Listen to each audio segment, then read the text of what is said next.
Clock blockers. What is going on, ladies and gentlemen? It is your boy, Stephen D, and we are live on this beautiful Wildin' Out Wednesday. Hey! Super excited to be hanging out with y'all today. What is going on, everybody? I just wanted to say hello. Good morning. I know I'm running a little behind this morning. That's okay. I'm here. We're ready to go. It's Wednesday, Wildin' Out Wednesday, and we're going to have a good one today. All right, let me hit the rundown for y'all real quick so I can get all up in this, and we can go ahead and get started for the day. I want to remind you guys, I'm Stephen D, SKPL. You can find me on every social media platform there. You can also follow Miami Sports Music on all social media platforms at MIA Sports Music and also at Miami Sports Music. Let's go. You can also, hey, on your way in, hit the like button. There's 42 of y'all watching so far. Hit the like button. Doesn't cost anything to do. It's free. Hit the like button. Subscribe to the channel. If you're not subscribed to the channel, I don't know what you're doing right now except just driving me bananas. Bananas, I tell you. All right, yeah. Also, hey, look. If you want to sign up and become a member of the channel, become part of the, y'all know what I'm about to say, family, then y'all can do that as well, because that just goes to, make you a bigger part of the show. And there's plenty of wonderful, beautiful people that want to be a bigger part of the show, especially as we get going into football season here. We're going to have a lot of stuff lined up for people that are members of the show this year. So make sure you sign up, you become a member. If you were a member before, make sure you do that too. Okay? Make sure you do that as well. All right? Not playing with y'all. Make it happen. Matter of fact, maybe,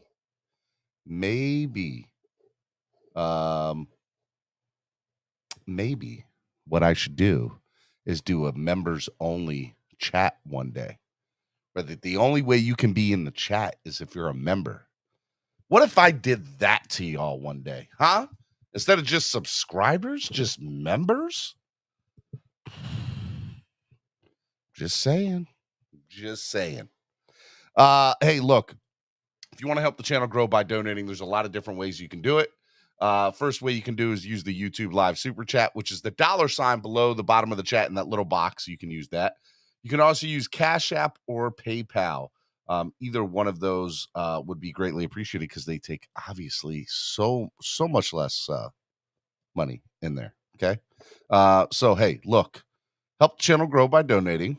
You can do it that way. You can also use Cash App, $ MSM Podcast Network, or you can use PayPal, which is MSM Podcast Network. Okay. All right. Let's do it. Do it now. Come on. Let's go. Want to give a big shout out to our sponsors of the show, ZSM Sports. ZSM Sports is absolutely the #1 place to get all your specialized sports memorabilia, cards, jerseys, balls, and hard-to-find items. Make sure you follow ZSM on Instagram at SportsZSM and on Twitter at ZSM_sports. Make sure y'all do that. Shout out to Zachary. He's absolutely amazing. We love him here today. Also, want to give a big shout out to Hangry Owls. Hangry Owls, good food, good mood, craft subs, and salads. Make sure you follow Hangry Owls on all social media platforms at HANGRYALS. You can find Hangry Owls in Pembroke Pines, Florida at 16606 Sheridan Street. And make sure if you want to give them a call and order ahead, that way when you get there, your sub's all ready to go. You can call them at 305-279-5332. Make sure you use the code word SKPL. Again, SKPL to get $3 off of your subs. Just so you all know, Hangry Owls is better than Publix. I said it. He didn't say it. I said it. I'm just saying. It's kind of a big deal. It's the best sub shop, hands down, in South Florida. Okay? 305-279-5332. Make sure you go to Hangry Owls today. Tell Aldo I sent you. Okay? In fact, the first I want to get like the first couple people that use the code word SKPL at Hangry Owls. Take a picture on social media with your sub, picking it up. Shout me out. Let's get that going. Let's get that circulating on social media. Okay. Also, want to give a big shout out to our title sponsors of the show, Tailgreeter. Tailgreeter, hey, football season's here, y'all. Tailgates are about to go down. If you want to follow Tailgreeter on social media, make sure you do that at TAILGREETER. Download the app on your current Apple or Android device today. It's really simple. It's really easy. Just take out your phone, download the app, sign in, and you're ready to go. Make sure y'all do that. Okay? Follow Tailgreeter. Download the app today. It's free. It doesn't cost you anything to download. I will say, if you are going to Baltimore, make sure you purchase your tickets. Now, we got 9 tickets left. 9 tickets left to the game. Dolphins, Ravens. Make sure y'all do that. Okay. We're going to have a great party the day of the game. All you can eat, all you can drink, DWA swag bag, live pregame show, live DJ, special performance by the Honorable Solo D, tailgate games, raffle for Dolphin items and memorabilia hosted by Valley Fanatics, Miami Sports Music, and Jimmy's Famous Seafood. It's going to be fun. All right. Today's Wildin' Out Wednesday. Hashtag Dolphin Chat. It's going to be a lot of fun today.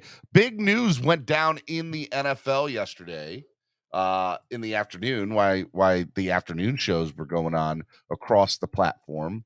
Adam Shaheen, tight end for the Miami Dolphins. Well, former tight end of the Miami Dolphins, now current tight end for the Houston Texans. They made an announcement via Twitter yesterday, the Miami Dolphins, basically saying, why I share the screen here. We have acquired a 2023 6th-round pick from Houston in exchange for Adam Shaheen and a 2023 7th-round pick. But they also clear almost $2 million off the cap from this move. It's awesome. Look, here's a reality. Shaheen wasn't making this team. He wasn't one of the best 3 tight ends, maybe even 4 with Seath and Carter there. So it'll be very interesting to see if Seath and Carter makes this team. I'm excited to see what happens from this. I don't think this is the last move. It's funny because Daniel and I talked about it yesterday. I clearly said this man, aka Chris Grier, is hands down going to he's going to make some moves. I think we're going to make another small move just like this. And this was for 2 things. We knew he wasn't making the roster, and we got to clear the money off the books. And we upgraded our draft position. We gave up 1, but we got to get up 1. So I'm okay with it. I'm not worried about a 7th round pick.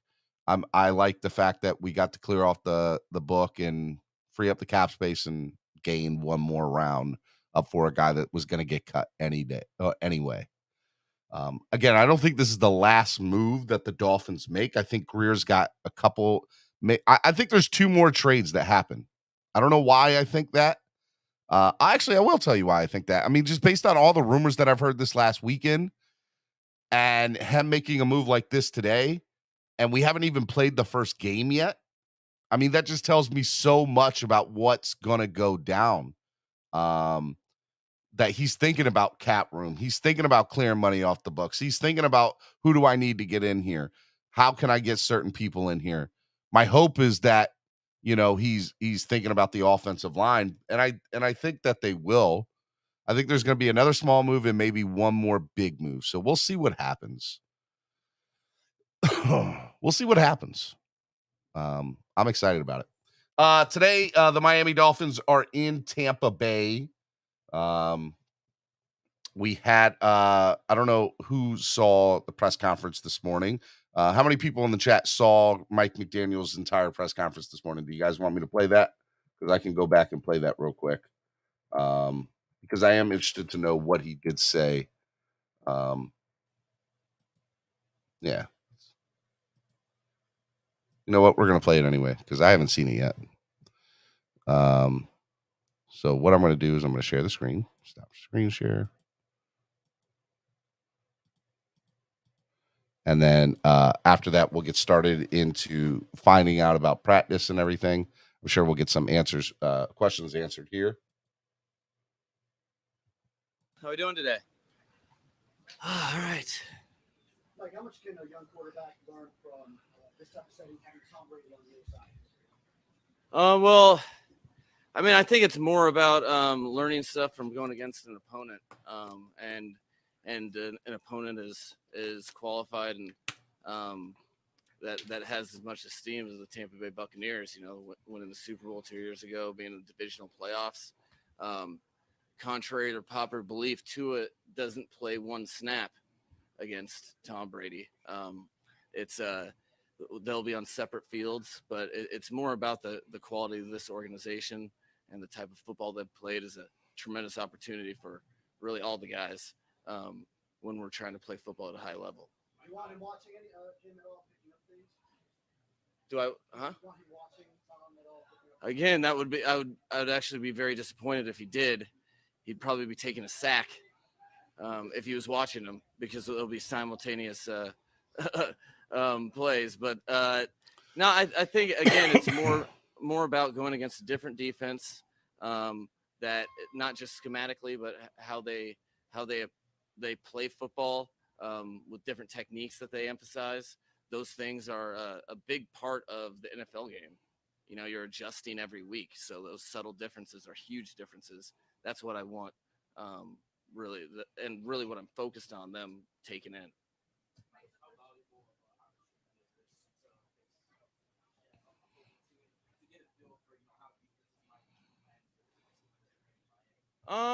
The first part of it is it's a big deal. You know, you're going against another team, so you want that rep. Guys are sick of going against each other. Generally, 10 days into camp, everywhere you're at, so it kind of revitalizes football to a degree from a practice perspective. You know, we've been practicing against each other for a long time, but then outside of that, it's all about how we really. I'm not even that concerned about the actual outcome of anything. It's more whether it's a successful play or if it's a negative play. It's about how we respond, because you know that this game, that's all it's full of. You're never just anytime you're content or anytime you're satisfied with the last play, that's when you get hit in the face and hit in the mouth moving forward. Hey, it's okay. I'm eager to. Mm-hmm.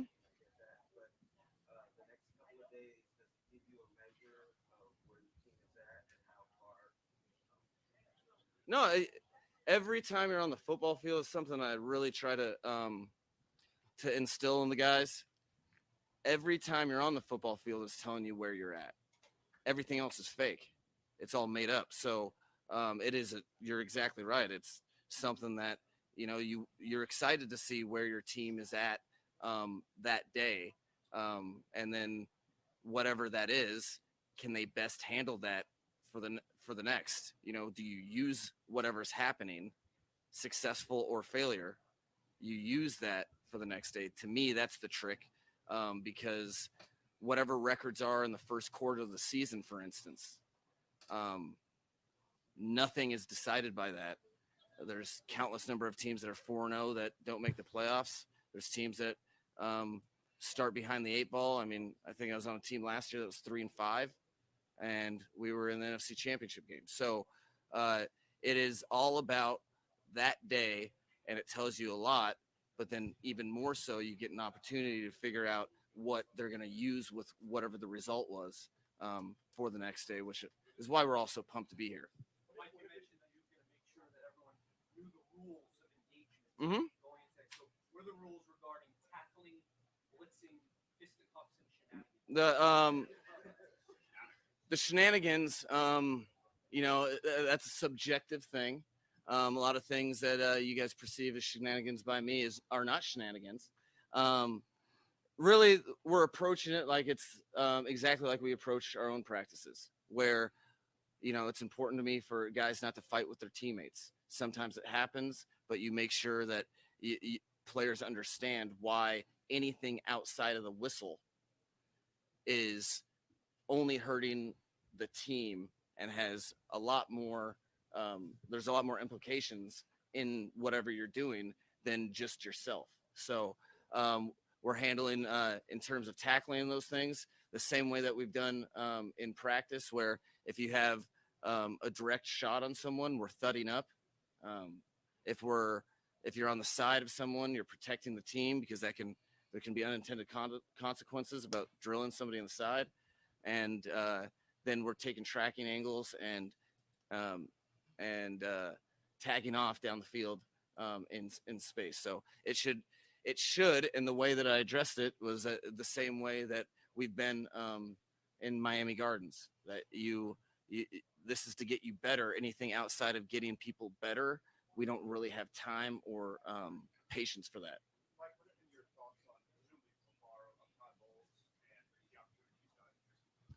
Well, I've been familiar with Todd for a while, and I have nothing but the utmost respect for his defense, his coaching ability as a head coach.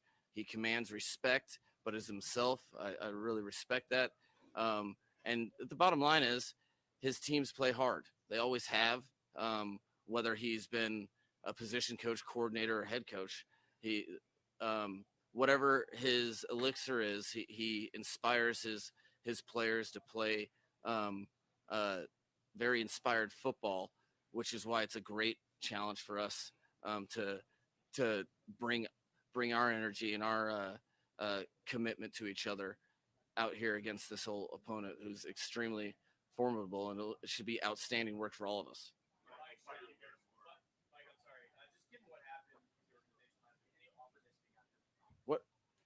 What happened? I mean, for me, nothing happened. Everyone else is the one making it awkward. That doesn't occupy a single iota of space with anybody. It's hard enough to be good in this league.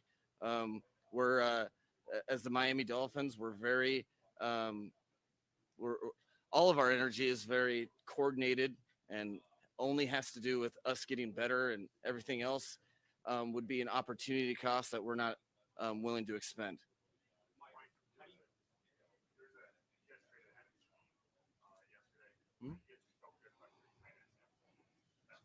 The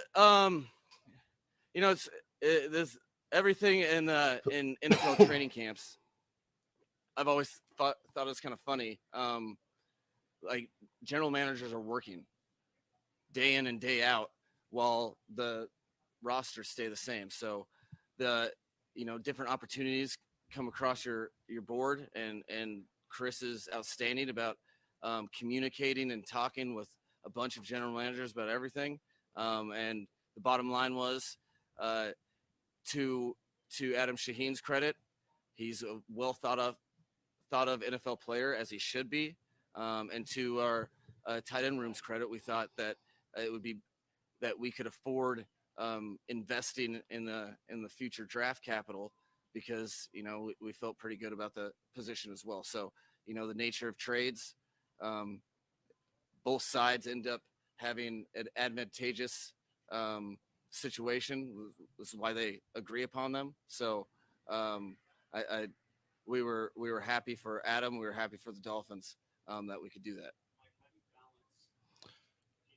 Basically, we got Adam Shaheen on out of here, is what he said. That's what I took out of that. No, it's always you're always thinking about it.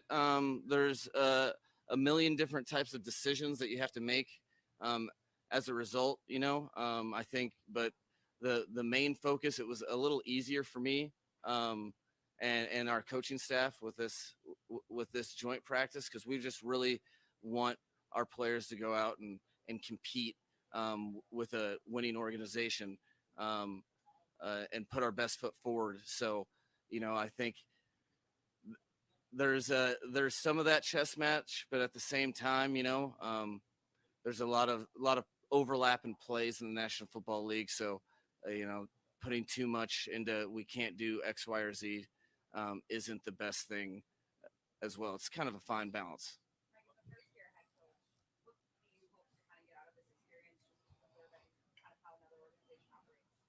You know, whether it's fortune or it's unfortunate, I've been in seven. This is my seventh different franchise, so um, I feel like the biggest thing is I just want the players to go through the emotions of what a joint practice is, especially against a good team. When you're fortunate enough to practice against a good team, guys want to do well, and in that process, one of two things are going to happen. They're either going to do well or they're not. And either way, it's our job to make sure that they understand that how do you use whatever happens to benefit you moving forward. So I just want to see a group of guys that are committed to this practice, which I think we all will see that. And then I want to just play the hand that's dealt after the fact and after we watch the film.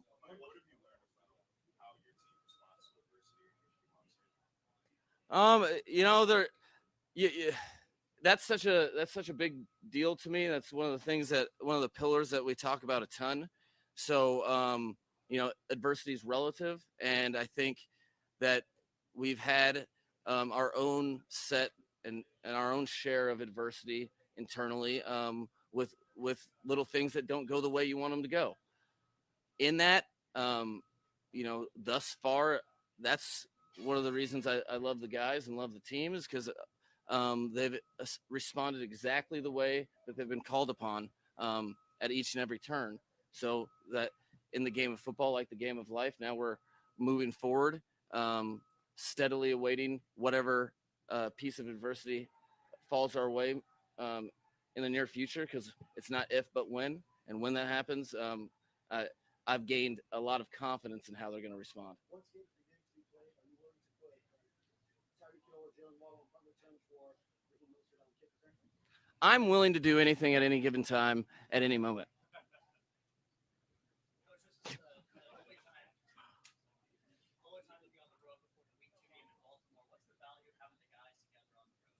Tremendous value. We traveled down here on Monday um, before Players' Day off, um, purposefully, because the, this is where you get a lot of camaraderie and you know, guys have so many things going on in their lives. You spend a week together. There's nowhere to go but hang out with each other, and I think that I've over the course of my career, I found that to be extremely beneficial. And you end up looking back at these type of days when you're reflecting upon the entire season. And a lot of times, this is where the bonds solidify, which is why it's one of the cool experiences that we're fortunate to do.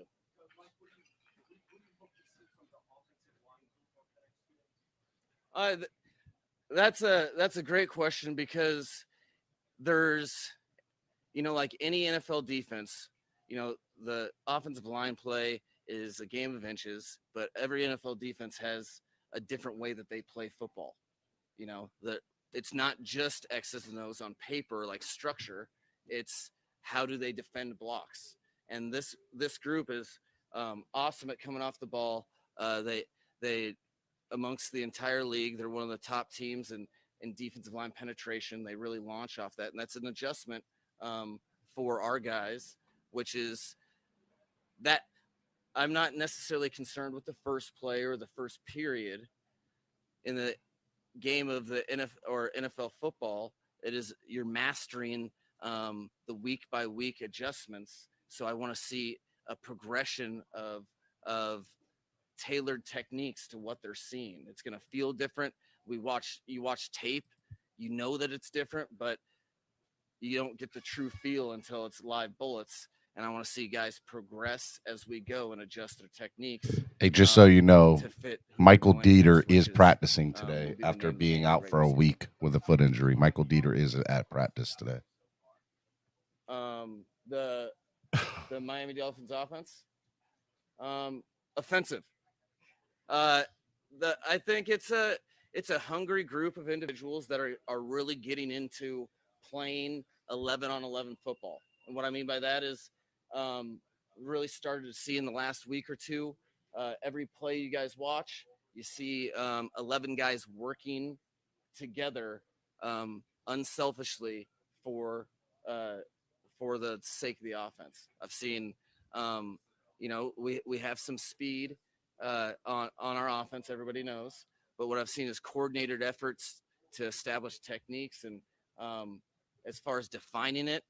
Hopefully, the idea is that we're a good offense, but for anything anything in life that's worth anything, that's hard to do. And Joint practice is starting it now, doesn't really Mike. matter if we're executing Following it. On the Sunday, the last time that we practiced against each other, or we're executing against Tampa. We're building all of it. We should be building towards week 1, and then after week 1, we should be building to week 2. And in that process, it will the players and the play of the players will define it. Something that I don't have a cool catchy phrase to really define, I guess, but it's hopefully good.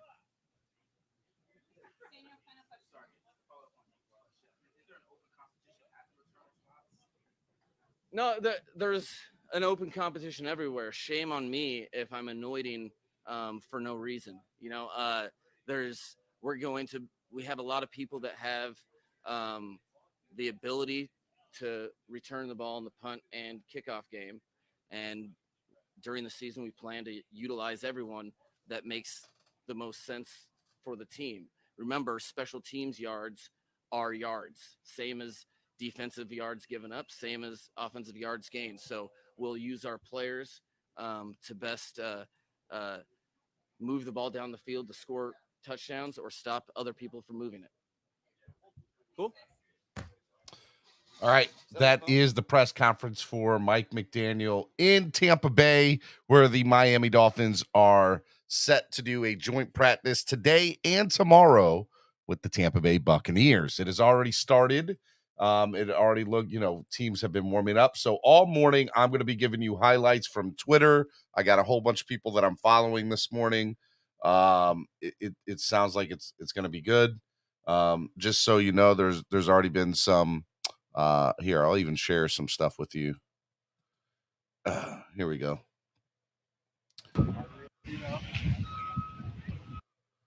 Like I said, this is the facility of Tampa. They're already here. They're already on the practice field. There's multiple practice fields. One of the things that I kind of no orange jersey for us today, by the way. No orange jersey for us today. One of the things that I thought was really interesting today was I wonder how Tampa Bay feels about the Miami Dolphins with everything that went down in the offseason. So I do find this a little interesting. One of these, sometimes these teams are also looking at scouting other players on these rosters. Hey, is there something that I need that you guys can help us with, and vice versa? To be honest, I don't think that's going to be the case here, because Tampa Bay, I feel some type of way about us with everything that went down in the offseason or last couple off seasons with Tom Brady and everything. Yeah, that's Brady.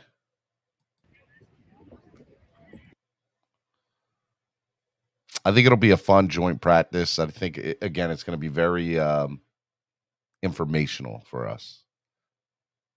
A lot of the stuff that I've seen so far, though, has just been Brady warming up. Not a lot of stuff of the Dolphins standpoint. Like, there's the Dolphins. They're over on the far field here. Omar Kelly's there. David Fornes is there. Daniel Yafusi is there. A whole bunch of beat writers. I know TD's live right now. I know that's why I only have 91 people watching. That's fine. He's given a great play-by-play description of everything that's going down this morning. But I'm going to keep you updated here. So if you want to stay here, we're going to do a panel. I'm going to keep you updated the whole morning. Hey, support the channel. I'm not there, but I'm still going to have good stuff. Good stuff. All right. Like I said, we're just trying to wait and see what happens here. I know some of the other guys from around the way are also at training camp. I think El Capitan might even be at training camp this morning too. Dolphins Clayton Fedulum is also back at practice this morning. Dieter, Elijah Camo, and Clayton Findulum all back at practice. Sheldrick Redwine and John Levitt are not practicing today. All right. Well, we shall see. We shall see.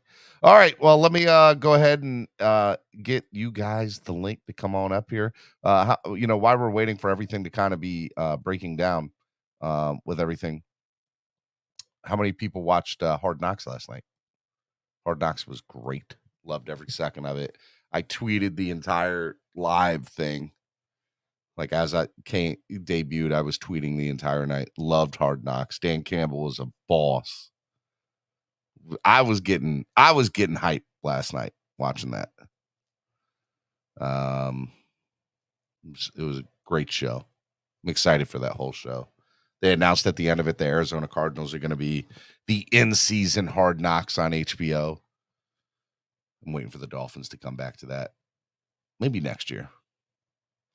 Detroit Lions, Dan Campbell, the head coach. It was great. His entire coaching staff, for the most part, are all former players. Mark Brunell's the quarterback's coach. Deuce McAllister's the assistant head coach. Aaron Pack, Aaron, why can't I think of his last name? Is the defensive coordinator. I can't think of his last name for Aaron Glenn. Is it Aaron Glenn? Crazy coaching staff, all filled with former NFL players. Unbelievable. Aaron Glenn. That's right. Aaron Glenn. Yeah, man. Crazy staff. Antoine Randall L is the wide receivers coach. I still think I'm missing like one or two people that were legit in the NFL. I think everybody there played for like 9 years. A minimum. It's a great coaching staff. I'm impressed with it. Dan Campbell obviously played in the NFL himself for a certain amount of time. So all from the head coach all the way down to like the special coaches, like special, wide receiver, quarterbacks, position coaches, all former NFL players. Unbelievable. All right, let's start bringing some people on. Rod, Alex, Mark. Morning, gentlemen. What's going on, guys? Good morning. Morning. Y'all, while we're waiting things to break off for camp here, did you guys watch Hard Knocks last night? Didn't see it. Nope. I was watching the Met on game. a rerun. I care about the Lions. I was watching the Mets game. Buccaneers, Mike Evans, Brashad Perryman, and Cameron Brate not practicing today. Smart. Yep. We'll have to see. I'm waiting for other people to get up here. You guys want to get in where you fit in. Here, let me pin this to the top so that way y'all can get up here. All right, there we go. Got you on my phone, Stephen D, and got NFL Network on my one of my TVs. Are they at the joint practice today? NFL Yes, Network? they are. Yeah, NFL Network is at the joint practice. Unbelievable. Oh, well, we're going to see how things go down today. I'm very interested. What are things you guys want to see today? Rashad and Alex, I'll start with you. Let's see here. Who do you guys want to see? I mean, I just want to see no injuries, preferably on both sides of the ball. That's the main thing, exactly. I think that's what everybody's hoping for. It's training, it's practice to me. I don't think nobody's going 110%. Yeah, just to avoid I agree with injuries. So Rashad. I can't be too worried about it. I do think I disagree with that statement. They're definitely going hard today. There's no doubt about that in my mind that they're going to go hard today. All right. I don't think those who trying to keep a they're roster gonna go, spot, yeah. I think they're going to go hard today, but I don't think they're going to go like 100. So you know what's funny that you guys are saying that. Shake Money. Good morning, Shake Money. Hey, Shake. Good morning. I will say I'm watching Hard Knocks last night, and the very first day of practice there, they did full pads, and these guys were straight hitting each other, like for real. And I'm like, man, these guys are going at it against their own teammates. And I was thinking, man, today, what do you think they're going to do when it's not their teammates? What do you mean they're not going to go 110? These guys, they want to. They're not going to try to hurt themselves. I'm not saying they're not, but I'm also going to tell you they want to hit somebody. Oh yeah. and they don't yeah, want to of hit course, their but- teammate. So There's trust some me, they're players gonna out go there hard. that's They are gonna there's go some hard with there's everything some that they've players out got. there that's gonna try to prove a point. I feel like Trill might give a little extra. Noah needs to give a little extra. Those undrafted players. I really want to honestly see how Tua performs against the secondary, against Tampa secondary. Yeah. You know, I really do. I want to see how if it's it translate I just hope it translate into the from practice into this, because that would give a positive sign that this kid's ready. Honestly, For the season. Hey, by I the way, wish it was last year's. can you hear me? Go Hey, ahead. by the way, No, Shake Money, you got a lot of bad. We can't hear you, Shake. You got a lot of bad background noise. Let me bring in Andrevius. You had a lot of background noise too, Andrevius. You there? Yeah, I'm in a Come work on, meeting. Davies. Okay. I'll get back to you in a little bit. Okay. Let me bring in the Tampa Bay Buccaneers fan himself, Slim Shady Canes. What's up, Slim Shady? Ahoy, gentlemen. How are you, man? You ready for practice next couple of days? I'm ready for something. This lack of football got me. I got the shakes going. Got the shakes. What do you expect out of practice today, man? I mean, I don't expect a whole lot out of practice. I hope you're right. I hope they're all out there hitting. Because Devin White can definitely hit back, and so can Shaq Barrett. They can definitely do that. 100%. You are right about that. Mark, your team, obviously, I don't know if they even have any joint. They might have one joint practice this year. I don't think they do. There's nothing on the schedule. They're just gonna, Okay. I think it's a mistake. I think joint practices are important, but I'm interested today in seeing the how each offensive line versus defensive line pairs up, because Tampa has the three new players in the two guards in the center, and of course Miami's got Connor and the guards. So I think it's going to be really interesting to see two dominant defensive lines against offensive lines that have questions. Look, I think there's going to be a lot of different things here when it comes to the offense and defensive side, line wise. That questions are going to get answered. Can we stop run? Right? Can the Dolphins stop the run? That'll be very Spot on, interesting Steven. to know. That was another thing I was actually going to say. And I'm interested to see that on many different levels. And then from the standpoint, what is our offense like? Can our running backs get through the offensive line? Like, I think that's important to understand and note too. No reason to panic, everybody. No, I'm not panicking. These are Dieter merely is back. Nobody's panicking. These are merely questions that I The just number one run stop defense against our suspect running back core. Actually, this is not 100%. This is not I that agree same 100%, Steven. Steven, actually, that's interesting that Dieter's back, I wish. because if Dieter has a good joint practice today, and translated to, could we see Connor shift back to left guard and Dieter back as a starting center? That'd be terrible. It'd be good, but it would be terrible. I don't know because I don't think I don't think we're gonna. Here's the thing. I don't think that Epps. I saw you back there. I was waiting to bring you on. Get back up here, Epps. Whatchamacallit? I don't know, at least from our reporters, if we're gonna get who played at left guard, center, whoever, and who played with first team. But my hope is that some of the Tampa Bay people maybe enclose that, or maybe even TD. I hope TD even says that, because I want to know from the offensive line standpoint, how many different packages are they putting up against their starting defensive line? That would be interesting to know. Yeah, we had beat reporters. We had beat reporters yesterday from different Tampa outlets on some of these podcasts, and it's sad to say that some of these questions that were asked were very flawed, man, and to the point where some of these guys were asking questions about players that aren't even on that team. There's no one was asking anything about J.C. Treader, requirements, with their center going down, questions like that, man, because, we need to find out more or less if these guys are interested in the center, and that'll help us determine if we need to go after Treader or not. That's something Steven's been on for a couple of weeks. actually compete. Tretter's not. You're breaking up, Slim Shady. You're breaking up, Slim Shady. Hey, how you Go doing? ahead, Alex. No, Tretter. I'm just saying, Tretter is not going to be signed anytime soon. I'll tell you guys that right now. Man, You I know, don't put no stock into what you're saying, bro. You're trying to get freaking Jerome Baker kicked off of this team. He's our leading tackler for the past 3 years. Get out of here with that, bro. There's a reason for that, Cap, because I said that you money. you You trade want talking about money, but the production you don't worry about, and the production's been there for 3 years, Alex. How dare you? Steven, honestly, let me ask you a question. Now, Cap, I'm not saying I agree with Alex, okay? But let me pull out a point as far as middle linebacker is concerned. Hold on, I just want to ask you a quick question. Hold on, Alex. We looked it up on the show here. Somebody's got a lot of background noise here.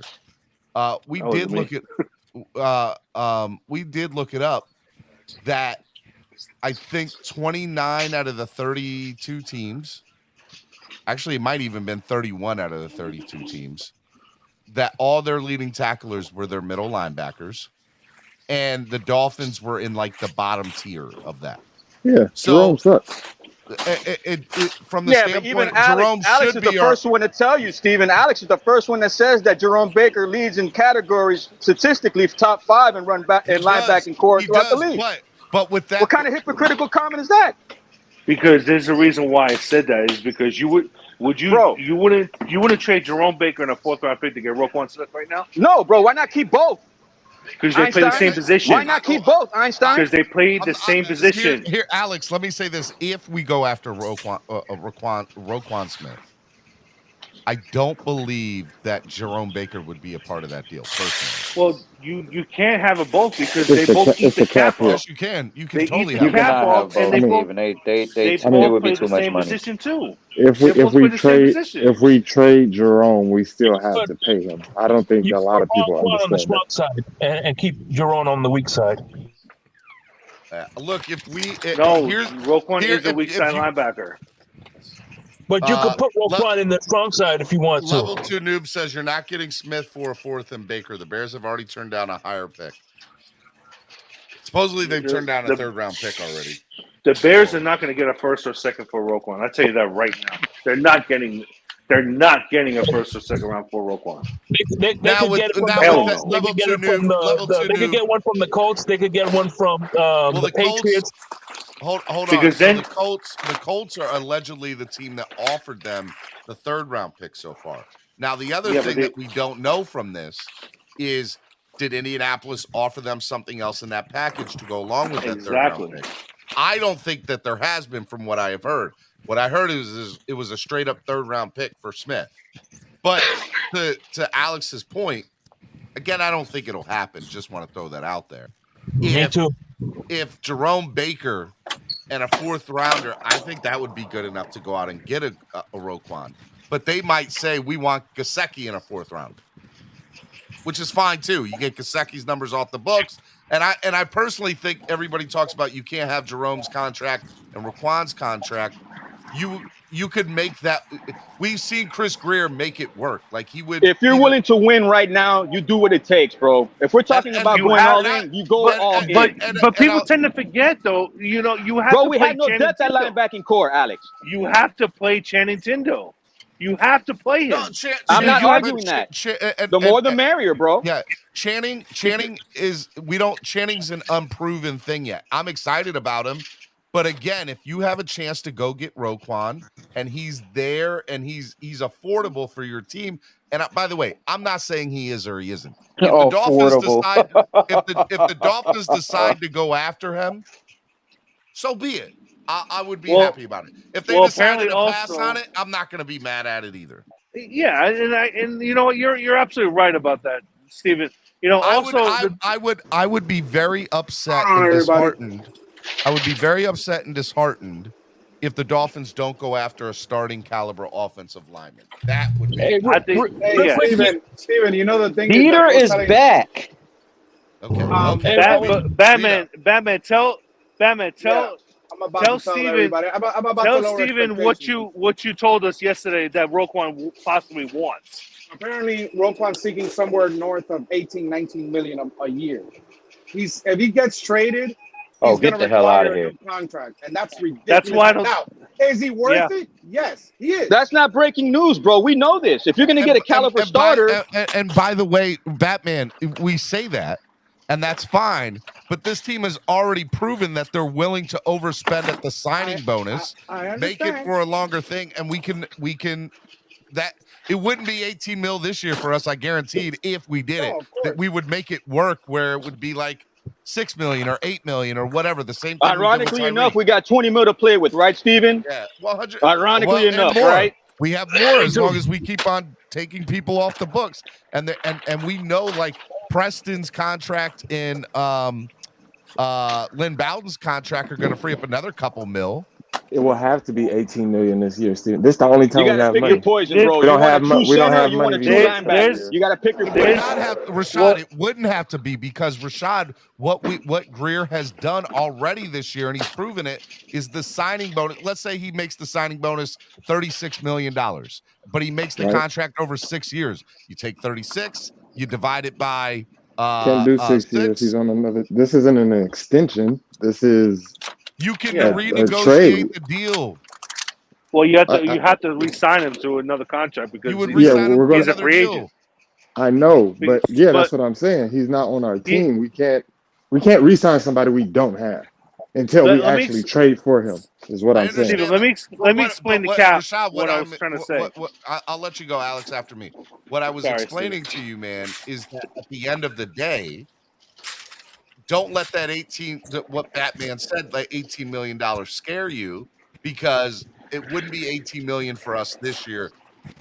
I feel confident enough in Chris Greer that he would be able to negotiate whatever he needs to make it cap friendly for us this year. I get what you're saying. You're saying with the signing bonus it will help, but that signing bonus helps the future. He gets that signing bonus. That's like a guarantee. But that signing bonus does not go against the full signing bonus. Doesn't go against us this year. A portion of it does. Let me just say a couple things because all of you are right when it comes to the Gesicki contract. You get that 11 million off the books. Javon Holland just intercepted Kyle Trask on one-on-ones. Then you have the whole situation with Baker because his salary is like 15, 16. You can make it work. You could package a deal that involves guys that we're already trying to get rid of. Maybe we can try to give them maybe a Gaskins, depending on their needs. You get what I mean? They don't need a running back. I'm just saying, you don't have to do a straight trade with them. You could involve, and I think what Greer is going to do, because at the end of the day, we got to make 5 more cuts by Monday, right? And we're going to wait till the game happens and see what happens. But if Greer is smart and he's able to manipulate some trades from here and there, trying to get some 6-rounders, 5th-rounders for Gaskins, Eric Rowe, blah, blah, blah. You name it. You name the players. We know the guys. We know the usual subjects. We're not going to come here and bring up names now. But he gets some extra picks. At that point, he could maneuver himself into trading up for something bigger if that's what he wants to do. At this point, Tampa Bay Buccaneers, Russell Gage injured his left leg and foot in one-on-one drills and is limping off with trainers. Oh, that's not good. Listen, long as I don't hear one of our players' name. One of our main guys, right? That's the scary prayer circle. We haven't had no injuries. Knock on wood, man. Off the field right now, bro. Somebody knock on wood, man. Somebody knock on wood right now. Knock on wood right now, man. Miami Dolphins receivers are cooking up Tampa Bay DBs in one-on-one drills. Do your dance, AB. Do your dance. What do you expect? Is Tyreek Hill and Jalen Waddle versus Jamal Dean and whoever the other guy is? Like, do your dance, Cap. They don't have their starting wide receivers. What are you guys trying to say? Are you guys trying to say is barbecue chicken out there? Is that what you guys are saying? Barbecue chicken, collard greens, mashed potatoes, and corn on the first string or second string? Be specific. It's one-on-ones. It's right now the wide receivers for the Dolphins are making the DBs of the Tampa Bay look bad in one-on-one drills. Hey, I got a question for Slim Shady Kane. Is Leonard Fournette came to camp out of shape? Is he back in shape, or what's his status, Leonard Fournette? I don't have a worry in the world about Leonard Fournette. I mean, he's already shed some of that off in the first week. Just lifting. Daniel Oyefusi said a lot of one-on-one action just wrapped up. I was with the offense. Here are some notables. Nice deep shot from Tua to Tyreek was broken up by Carlton Davis. Sanders beat Zion McCollum on a deep shot from Tua. And Ezukama got behind Don Gardner to bring in a long pass from Teddy Bridgewater. Yeah, it sounds like Tampa's running a lot of their second string, except for Carlton Davis. Steven, can you ask him if Tua's cooking? Is there any way you could get a touch of him and see if Tua's cooking today? Because you have to figure, Steven, it wasn't that long ago that secondary completely shut down Tyreek. Yeah. I mean, literally, you go back to that Super Bowl, Tyreek was out there doing nothing but cardio. I need names. I need names to the faces. Yeah, but Tyreek went for 100 yards in the regular season. All right, here we go. Threw around as Skylar Thompson throwing dimes. You guys don't even know it. So you guys are telling me this ain't good, but I mean, it's the first video that I've seen, so I'll at least show it. Noah getting cooked.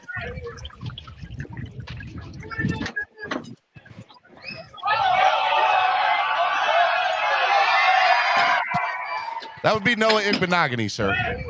I think somebody's just wearing his jersey. That can't be him. That can't be him. That would be Noah. I don't know, man. That can't be him. That's probably just a bystander wearing a jersey. That wasn't him. I'm not saying you guys keep lying on that sword. Look, Steven, let them lie on that sword, Steven. Let them lie on that sword. I'm sorry. That ain't funny. I shouldn't laugh. I should not laugh, bro. Who is he guarding? Now, Steven, the number one. Who's not Slim Shady? Who's number one for y'all? Oh God! Might be a rookie receiver. Off my head. Don't get might be a rookie receiver. It might be. Well, I never heard of number one. Well, guys, I don't have my phone with me because I'm not working. Yeah, the phone guy. Ironically enough, the phone guy don't have his phone. Hey, Steven, bro, we gotta trade his ass, bro. What's Jones' number now? I don't know. Hey, Steven, we gotta trade him, bro. We gotta trade him. It could be. Bro, we gotta trade him, bro. How you get beat on a double move? Yeah, but I've seen Xavier Howard get beat on double stop and go, bro. Trade him, bro. I've seen Xavier Howard get beat on double move. Do you know Julio Jones' number? Something with a 3. That's what I was just saying. Bro, that was great coverage, Steven. That was a great coverage. Great coverage. Something with a 3. Something with a 3. It's something with a 3. It's either 33, 83, something like that. I know it's with a 3. All right, hold on. Hey, Trill Williams. Look, I'm proving the facts to y'all here. That's all I'm doing. Showing y'all facts. Trill Williams also got cooked too. He got cooked too? Oh, I can't say trade him because he been balling. So I can't put it big. That was a lot of noise. Sorry, guys. It's a heavy edited video. It's heavy edited. It's not edited. Nothing edited about this except Trill getting beat by number 81. Wait, hold on. Let me see the Yeah, this is not good, Steven. It's 4 and 5. Bro, like, yo, you know what, bro? Now that I can't. Wait a minute. I want to remind you guys too. These are just one video of 2 passes. I ain't got nothing to say. Exactly. So that's what I'm saying. Don't. It's okay. They're gonna have some try issues. To tell y'all. So wait, they just said our receivers was killing in one-on-ones and it wasn't a big deal, but their receivers are, and it is. And his backup receivers. Yeah, for real. That's what I'm saying. Like, what the hell? I think somebody lying, bro. That's what. Yeah, we need more videos. Well, look, Cap. Let me just say this. I can only go. By the way, Jalen Darden is the one who beat Noah. Who's Jalen Darden? I've never heard of that guy. But let me ask you this: is Danny reporting anything positive or just negative? Stop and go. Man, he's reporting the facts. That's all that matters. This is. Bro, I seen Xavier Howard get beat on the stop and go. This wasn't even. Garden was a pretty good receiver. He was pretty highly rated. Xavier Howard get beat on stop and go. What are you talking about? You know what's crazy? You know what's gonna be reported? Yeah, none of this but matters. That was just bad. But whatever Tua does is what matters. Guaranteed. Tua can have 3 incompletions the whole day. It was just a bad pass. He's not consistent. Like, yeah, for real. Come on, Garden was you're gonna hear. Just wait. Smaller college. Wait. So you're saying Cap, that if get our him back. corners We get getting beat, cooked out there, but the only thing that matters is Tua. Omar Cap, Kelly reporting during one-on-ones in trenches. Raekwon and Jalen Phillips were the only starters to win their initial reps. let's go, Phillips. Well, let me get back to what I was saying about That's a earlier shocker about Raekwon. with the whole thing. Cap, the other reason why I say trading Baker in a third or fourth for Roquan is because you get Baker's money off the books, bro. Like why does it have to be Baker? Why can't you use AVG? What he's his contract years now? It's the money. Somebody it's the else, money, bro. Because Cap. It's the money, Cap. That's the It's same money. No, it's not rocket science. It's the same money. Baker's Trade Cap is 17 right. million. Cap You is just right. said Greek can manipulate the cap. Come on, stop it, Batman. Can we put Baker and Eric Rowe, please? I'm telling y'all right now. Raekwon Davis wins his second one-on-one rep. See, let's go. Trenches out here, balling. Raekwon looks different. I've never been a believer of Raekwon. I'm gonna be honest, but this whole season, I've never been a believer in Raekwon. I'm not gonna stutter. I'll tell you this, Raekwon. I told you guys yesterday. These guys better cook. These guys better cook that interior offensive line from Tampa. But right now they're weak. They better cook. I've never been a fan of Raekwon. Raekwon was on defense. All I'm saying is get Javon off the field right now. Get Javon off the field. He can cover. He can attack the run. Raekwon was all show for me. He looked the part, but Raekwon too. Get him off. Rashad. They're proving. When Raekwon got hurt, that running game took a huge hit. Once he came back, it did. Once he came back, and it got better because of who? Raekwon Davis. That's why. Y'all looking too deep at what I'm saying. What I'm saying is how I looked at Raekwon was he was supposed to be. He's bigger and stronger than everybody. He should be dominating. Let me ask Batman a question. You think the Bears need another linebacker, or do they need offense and weapons? Answer me that, Batman. They don't got receivers. They got nothing. They don't have receivers. We have receivers. They don't have nobody. They poached us for Jakeem Grant, bro. They need weapons. They'll poach us again if they need weapons. So let's give them. You got to think smart, man. The end game, bro. Come on, man. You got 6 tight ends. Come on, man. Even with Shaheen being traded, you still think that what? Durham Smythe, Hunter Long are not going to play more. Nobody wants Preston Williams or Lynn Bowden. Nobody wants they want him. So they want him. They're not going to trade for him. We're trying to get. They're not going to trade for him. They've already We're not the only. They do want. Listen. We're not the only team that's going to cut players. Okay. Preston Williams has trade value. Now, what that trade value is, I don't know. I think Bowden's trade value is actually higher. To be honest with you. Stop it. Preston has no trade value. Stop it. Can we trade Noah? What are you talking about? Can we trade Noah? Preston has no trade value because he isn't. This is Marty Booker all over again. You don't like him doesn't mean he doesn't have no trade value, Alex. What are you talking about? How does Preston have trade value when he's been injured the last 2 years and hasn't barely hold up. Because when he's healthy, Alex, I'm sorry, I'm about to say Rashad. Yes, I agree. When he's healthy, Alex, the dude's a beast. He's a monster. Yes, 2 games a year. But you really think someone's going to trade? That's a good point, Alex. Someone's going to trade you a draft pick for him? Look. That's a good point. Check it out. If you're a team that doesn't have wide recibber depth and you want to take a gamble on somebody, thank you. Instead of letting them hit the free agent market, why not I spend a 4th or a 5th round? 5th probably tops. Why would round, I whatever. take a gamble? 5th is exaggerating. That's the thing, Steven. Why would I take a gamble? Let's say and 100 receivers are about to get cut. Bro, imagine Roquan and Baker, and Melvin Ingram and Tyndall. Get out of here. Why won't I take a gamble on an Odell Beckham Jr.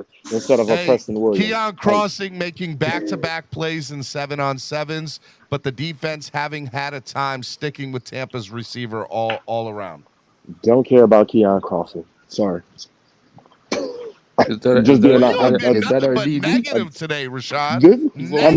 I only want to hear about players that are going to be on the team. Rashad, you have been nothing but like putting everything down. He wants to hear about Tua, man. Steven, if Keon Crossing is on the field, we have a problem. I don't care about Keon Crossing. David Fornes reporting O-line, D-line, one-on-ones. Teron Armstead wins his first rep against Tyron Shinua. I don't know how to say his name. I'm sure I just butchered it. Connor Williams and Robert Hunt were driven back by Vita Vea and Akeem Hicks, respectively. Oh, Bro, God. Via, boy, you can't do nothing about And that. Akeem Hicks? Oh, God. Dang. But Steven, that was the point I was trying to make a few Oh, minutes ago too. sorry I about think that. you're right. What you've been saying the past couple of weeks about picking up, at the very least, you have the cap space. Pick up some offensive linemen, because there is questions about Miami's offensive line, and at the very least, with guys like Jensen going down, you could stop Tampa from picking those guys up too. Omar Kelly reporting Nick Needham just broke up a Tom Brady pass during 7-on-7s. Yeah, Needham. See, that's what I'm talking about right That's there. the only break. That's we what got I'm right talking there. about right AB. there. I don't care about Keon Crossing. Yeah, Get supposedly outta Nick here. Needham's getting the start on the boundary this Saturday, supposedly. I don't want that, but Hey, yo, if Noah get beat, how many preseason games are we playing this year? 3. If Noah get beat 3 games in a row, we gotta trade All him, right, bro. 7-on-7 action. Haven't seen much of that at Dolphins practices. Daniel Oyefusi's reporting. Tua Tagovailoa was 4 for 5 with short passes to Durham Smythe, Jalen Waddle, Raheem Mostert, and Lovett, and his incompletion was to Gesicki and a coverage sack on another drop back. Where's Gesicki, Batman? I thought he had an told you. incomplete pass to He's on the way to, that was he's on the way to 1-on. Chicago, What's man. wrong Talking with about Tyreek? On the way to Chicago. 7-on-7s. Yeah, my bad. All Hey, Chicago does is stack TD's at tight ends, practice, man. y'all. TD's at practice. I Yeah, know. where We Roach know at? this. We know this. Let's see here. I'm going through. Hey, depth Slim chart. Shady. Teddy Slim Shady. Bridgewater targets Preston Williams in 7-on-7, but is intercepted by Carlton Davis. Dang it. Yep, that sounds about right. It was Preston's fault. He didn't come back for the ball. Slim Shady, you Yep. live up in Tampa? There you go. He I didn't used come to. back to the I ball? live Is in that what you Memphis said? now. Yeah, man, it's Okay, Preston, okay. bro. This man out here jogging up the It's field, Preston's bro. fault. Man wanna Wow. get Hey, traded. here we You go. guys are Here's real some Dolphins video. fans. Here's some video of Tyreek Hill breaking ankles.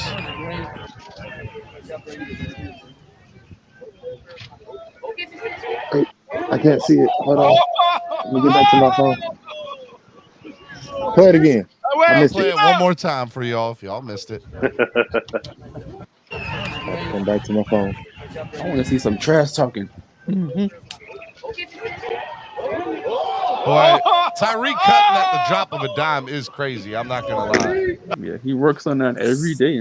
That's I mean, that's here's the how I thing, though. look. The blueprint is out there to beat Tyreek. You just have to have 2 deep safeties.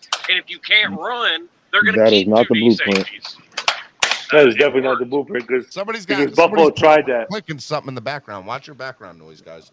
It absolutely worked against him twice. Well, Buffalo, they tried it against Buffalo. It didn't work. Those are two of the best safeties. Omar Kelly reporting Porter Gustafson has really grabbed his attention this past week. He's winning during one-on-one blocks. It's versus third teams, but a win is a win. Put a number to it, though. I don't know who that is. Who is that? Yeah, who is that? Yeah, I don't have. Somebody else wants to get the depth chart out. That would help me tremendously. I'm literally just trying to read the comments. I'm on my phone and not be able to tell you. Yeah. I'm on my phone. And I'm not paying any attention to the chat as I just glance over there. Oh my God! What the heck? Right. I don't know, man, but I'm excited, guys. I'm being honest. I know we like to sound negative. Sometimes we're too positive, but I'm really excited, man. First Dolphins game this weekend. Nah, I'm gonna be real with y'all. Y'all been and look, I'm gonna tell y'all, man, I love y'all, but y'all been guzzling the Kool-Aid with extra sugar this week. I can't take it. About what? Oh, well, Cap, you want us to be negative about everything? No, I want you to stay even keel, bro. Even keel, so you don't get hurt. I told you, man. I don't want you cannonballing into an empty swimming pool. Cap, after what I saw, there's no way I could be even keel. There's no way. There's no way. One thing that I am looking forward to. Alex, what are you doing, bro? I'm sorry. I'm raising my gates at my job. Okay, well then put your thing on mute. You're killing me, Smalls. I'm sorry. I didn't mean to. Some deep balls to Tyreek and Waddle. That's all you want. That would be positive. No. I would because our corners suck.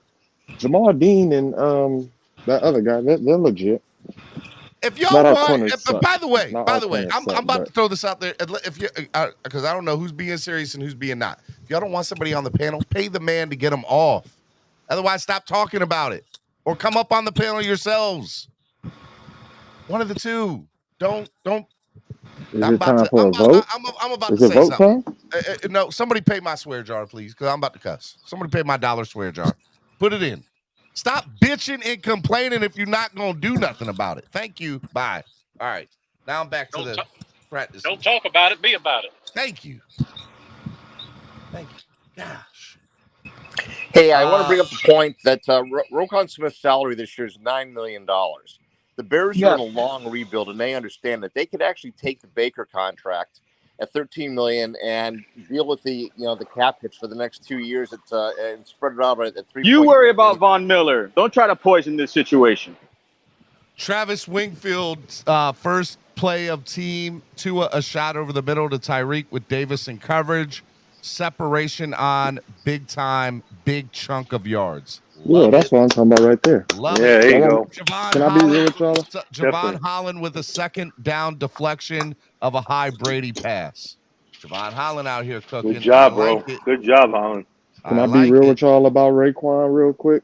Raekwon Davis or Roquan Smith? We like Raekwon, man. We like Raekwon. Yeah, I'm a Raekwon Davis fan. He's a great player, all pro, second team. Y'all do know it took a first to get fit. Julio Jones caught a 25-yard pass off Noah Igbenogany. Absolutely no awareness from Noah. I'm going to tell y'all right now. Noah against Julio Jones, that's a mismatch. Tell Alex, Steven, please tell him, please. This man gets cooked for 2 straight days in practice, and if he comes out looking like hot doo-doo garbage in the preseason game, y'all, I don't want to hear nothing about Noah making mistakes. I want to hear Steven, when are you buying your Noah jersey, Steven? When are you going to buy your Noah jersey? Hang on. But hey, actually, quick question. Hang on. Let's be realistic about this though. I mean, a healthy Julio is a top 5 to 7 receiver in the league. I don't disagree. Cooked by him is not necessarily but Noah's also getting out here getting beat by no-namers too. So what do you want to call it? Let me ask you a question, Steven. When Xavier Howard first came into the league, he was getting cooked by everybody. You know that, right? That's so. Here we go. He was getting cooked by everybody, right? That is what a happened? lie. Do not do that. Nick Needham too. That was Nick Needham was the same way. When X came into the league, he was hurt. And when he was healthy, he locked up Brendan Cooks and Tom Brady. But also, he was getting cooked by everybody, right? He was not. Hold on, guys. Travis Wingfield earlier, about 20 minutes ago, did say 4 straight plays during the one-on-ones. Dolphins wide receivers versus Bucks DBs. Azukama and Sanders, deep shots from Bridgewater. And then Tyreek and Jalen got free on shorter routes. Waddle caught in on the move and ran it all the way home. I'm telling you, we're going to lead the league in yards after catch this year. Yak monsters. Yak monsters, yep. That's what I'm saying, but Nick Needham was getting burned left and right, too. I was calling for Nick Needham to be cut. When he first came in the league. Man, I'm just waiting for the 11 on 11. Getting cooked in a one-on-one doesn't Travis mean Wingfield much. today saying Keon Crossan is balling today. I've seen him with hands on the footballs twice. Nearly picked the second. Omar Kelly saying Keon Crossan with a big pop at the line of scrimmage to break up a pass in the flat. Let's see here. Omar Kelly saying we blocked a screen from the Bucks that catches a Dolphins linebacker either out of position or a step slow. Linebacker shall remain nameless because I want to find out what I got going on. Give me 1 second. No, I'll come back later. Okay. So I need, I'm sorry, Diaz. D-I-A-Z. Thank you. Alex. I'm sorry, man. I forgot to put myself on mute. I'm sorry. Again, Alex. Alex I'm making sorry. a sale? No. Just UPS came in from the store. UPS came in for the job. Sorry about that. T-Mobile and I'm putting you on mute, Alex, for a couple of seconds. Don't care about your phone story right now. Care about the Dolphins winning football games. It's all I care about. Preach, I care about nothing else. Hallelujah. Chris Godwin is catching passes in the end zone from Ryan Griffin as the rest of the offense works against the Miami defense on the other side of the field. Travis Wingfield reporting Salvin, a quick rip up behind a run of block of Robert Jones. Running game getting it after a slow start. My man, Robert Jones. Can I come back That's off what's mute up. now? That's Yes. what's up. My boy Robert. Can I come back off mute now? Just go. So,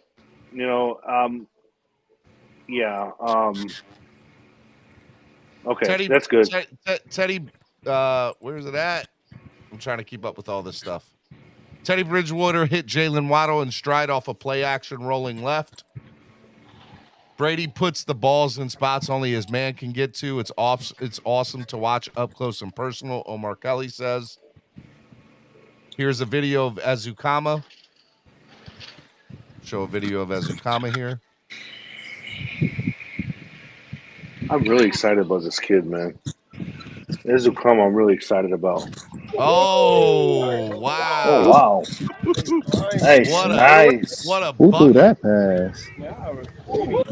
Nice. Oh, that's pretty. And that's Carlton Davis, isn't it? That would be number one. That would be Tua. That Tell would him be one more Tua. time, Steven. Tell him one more time. Can you say it I one don't more know time why for these y'all guys? saying that would be Tua, because now they're gonna say he led him out of bounds. No, that was baby. clearly in bounds. Look at this. I drank this. Why is that fact? Hey, Steven, let them know one more But they're gonna say he led him out of bounds when he could have hit him in stride or something like that. What they're going to Steven, one say more is he time. was Let them know open. who threw He that was ball. supposed to catch Let that them know. pass. Let them know, Steven. Put away, baby. He was supposed to lead him upfield. One more time, because y'all don't believe me. He went out of bounds after the catch, Steven. Tua should have kept him in stride. That was supposed to be a touchdown. Zone. No, he really did go out of bounds after the catch. If it was in stride, it would have been a touchdown. That was a bad pass by Tua. Who was that? Terrible pass. Durham Smythe? Terrible pass. Terrible pass. That was I promise you that's what's going to be said. I swear to God it will. Waddle catches one. I'm just getting ahead of the agenda. Jalen Waddle catches one from Teddy for 15 or so, being field level. Didn't have to see the 17 to know who it was. He's moving faster than everybody else. Jalen Waddle, man, love it, man. Love it. I'm telling you, man, Waddle looks like another animal, man. He looks like a beast. He looks he looks twice the player that he was last year. I'm telling you, man. This year too. This year So too. he has what? He has the most reps in camp this season, right? He has a lot of catches, man. I can't say most reps, but he's everywhere. He's all over the place, and he definitely. I know you guys saw the interview that happened a couple weeks ago, like 2 weeks ago. The NFL did that. They were at camp, NFL Network, and he looks bigger, man. You can definitely tell he looks bigger. He's putting in that weight. The report is Waddle has been the best player on the field at camp. That's what beat writers said. I believe TV said that. It's between him, Sanders, and Trill Williams. Between those three. Yeah, between those three. Easy E, bro. Easy E's been showing out too. Easy's been Sanders. Look, Sanders, Easy E, Trill Williams, and Waddle have been the stars of the show. Like they've been the stars. I'm just going off of what I've been told. I haven't been there, so I don't know. No idea. And the defensive line looks like Jalen Phillips looks like he's gonna take a ridiculous step forward, man. He looks like he's hungry. Why does he look slimmer, but his impact looks so much stronger? I got to see the run. I'm anxious to see them run. I got to see these running backs, bro. That grown man strength is getting to him now. He's like a Jason Taylor. He's never been a bull rusher, but I see him like just tossing Jackson and like he's just tossing people to the side. I'm like, wow. I'll tell you what though, maybe it has a lot to do too with Size's work ethic and with the work he's put in. But Melvin Ingram, man, I can't say I've never. I haven't seen in a long time somebody toss the sleds like they do at practice at training camps. How Melvin tosses them with so much ease, like he's tossing a towel. And maybe he's teaching Phillips how to do that, man, because it's so effortlessly. It's like they're throwing a towel over their shoulder. That's what it looks like. Sorry, guys. Anything on the defensive line, Steven? I'm looking, man. I was in the middle of writing somebody back, and I got to get back to it. Give me a second. Skylar Thompson finds Trent Sherfield for a touchdown. Some 19. Dolphins offense defense 11 on 11 updates from Daniel Oyefusi. Tua was 2 for 2 in his first step with completions to Tyreek and Waddle. One to Hill was an intermediate route over the middle. That should be the team's bread and butter. Run game stuffed on carries by Moser and Edmonds.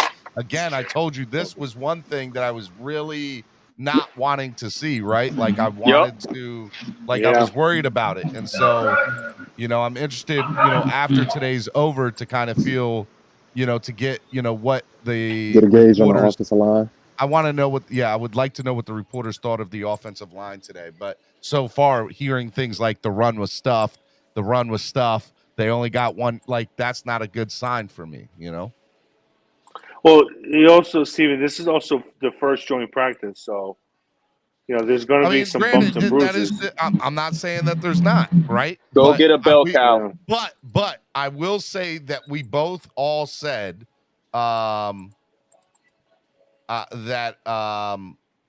we both said that, hey, look, I'm sorry, I'm trying to like read people. There's so many things. I need y'all to understand. I'm like doing 5 things at one time. I'm trying to make sure I'm making it. Guys, I love doing what I'm doing. Just understand, I'm trying to just respect what I'm doing. That's all I'm asking. This football season, it comes with the territory, man. No need for explain. I'm trying to. I totally forgot what I was saying. Everybody, if you got questions, everybody just jump on the panel. And talk to Steven. It makes it easier. Jump on the panel. Ask him about Kareem Hunt. Ask him your thoughts about Kareem Hunt and trading Gesicki for Tony Pollard. Things like that, Real quick. Tony Pollard. What? Everybody in the Tony chat. Pollard. If you do not know how to hit the like button, let me give you a tutorial real quick. Next to the live chat at the top where it says live chat, look to the right, press the X button. A thumb up would appear. Press the thumbs up and go back to the live chat button and you'll be back. You don't have to leave the show. Just hit the like button. Joe Shat said what now? Let's see. Tua threw behind Tyreek after a rollout. Joe Shaw just said. Tua stumbles off a fake pitch to roll out, throws behind Tyreek Hill, broken up Antoine Winfield. So, see, that's interesting, right? So Joe Shad says Tua threw behind Tyreek after a rollout, right? But David Fornes says Tua stumbles off of a fake pitch and a roll to the right, then throws behind. So he puts it more in context, right? He puts it more in context. So I have to, appreciate, just because you're reading it, there's more context for that. That's what TV said. What you're trying to say, Steven, what you're trying to say is that Joe Shad is a fraud? No, I'm just saying, understand that everything you read, there's more context to it. Hey, bro, let me tell you, don't blaspheme on Joe Shad. Joe Shad is a hell of a credible reporter and journalist. I'm not blasting on the man. I'm not saying you. I'm just saying, everybody's quick to pull a trigger, but he's going to be the next guy that sees everything firsthand and will tell you the real deal. Hey, can I ask the question because Dravius mentioned it earlier? So let's confirm: Michael Dieter and Armstead are playing today. Wait, what? Yeah, Michael Dieter's back. You guys mentioned? Okay. Yeah, Michael Dieter's back. They say he's back. He's I don't know if he's practicing though. I don't know if he's. And Armstead's running drills, right? I think I heard you just mention his name, Steven. He's running. No, I didn't say nothing about Armstead. No, Steven said something about Armstead. You said he's running. I don't remember. I'm literally just calling out. I don't remember anything about Armstead. He did do one-on-one drills. No, Teron Armstead was doing one-on-one drills.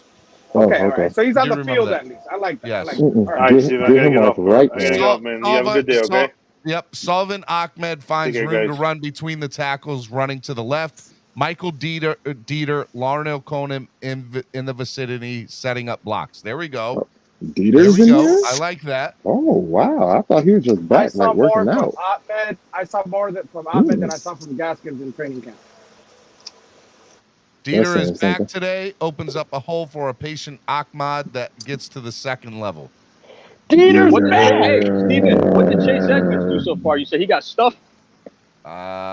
Yeah, Steven said he got stuffed. And end of the first 11-on-11 period, Tua was 2 for 3. Okay. I'm assuming that incompletion would be the one at Tyreek after a stumble. Okay. Not mad at that. Let's see here.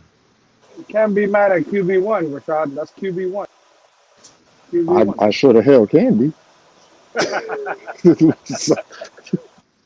I take enough crap from everybody who gets onto a head, and I'm trying to defend him. He better not Roach embarrass me. says, Steven, you out here praising generic throws and acting like there's something, but then downplay the misses. I'm not. I'm literally just calling out what I'm seeing. Roach, where you at, Roach? Roach is still not feeling well, guys. Shout out to Roach. Hope you feel better. Shout out, Roach. Feel better, Roach.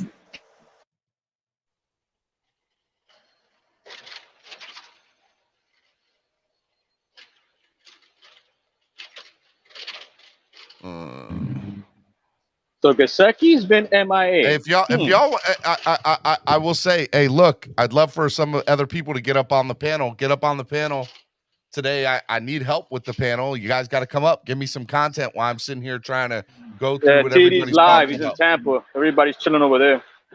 We know. Hey Steven, I'm gonna jump live with you tomorrow. I'm off tomorrow, so I can jump in live with you from home. All right, man. All right, everybody, have a blessed day. I'm gonna keep listening, but getting back to the office now. Hey, much love, everybody. Fins up, and I'll catch you guys later tonight. Yeah. Yes, sir. Let's see here. Omar Kelly just said, just saw a Dolphins defensive front I've never seen before. Interesting stuff. Cannot share. I hate texts like that. Tweets like that. Because I'm sure that there's somebody that is sharing it. It might be what TD said over the weekend. We ran a 4-6 bear. I was telling everybody, but nobody understood what I was talking about. A 4-6 bear, that 4 defensive linemen, 4 linebackers, 1 safety type thing. That might be what he's talking about. I don't know for sure. And I also had a concept where it's just like all the DNs and 1 D tackle, like Ingram, Phillips, Agba, Van Ginkel, and then the D tackle. Like, because we've been hearing there's been 5 down linemen too.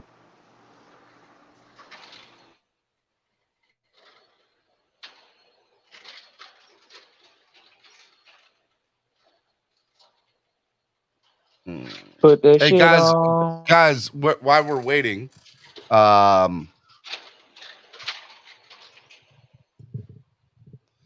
what did you say, Vanjo? I haven't even seen your comment. Let me go. Thanks for the explanation. Explain, Rashad. That's the last thing that I see there, Rashad. Vanjo. What else do you got, Vanjo? Stop effing lying. X didn't get cooked. The times X got beat is his rookie year was because jumping routes and missing. Let me get one more in because I don't. Alex is constructing his Tua statue. Bam, there. Are you happy now? If you'd like to come onto the panel and help with the content, What did I anybody do? would be greatly appreciated.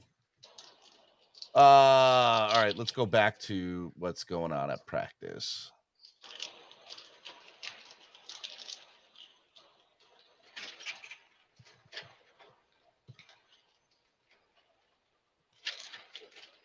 Let's see here.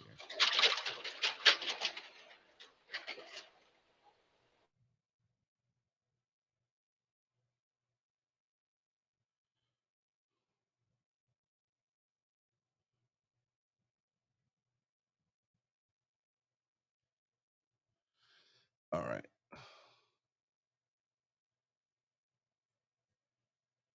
Okay, so we're just gonna have a dead panel. That's what this is today. I think we're all doing the same thing, looking for like updates on what's going on. All right. So what do we want to talk about, Steven? What do you guys think of the trade yesterday of Adam Shaheen? I did not care. I knew Shaheen wasn't really in play. I wasn't shocked. I'm like, okay, good, I guess. We got him off the books. We upgraded our pick, and yeah, good for Shaheen.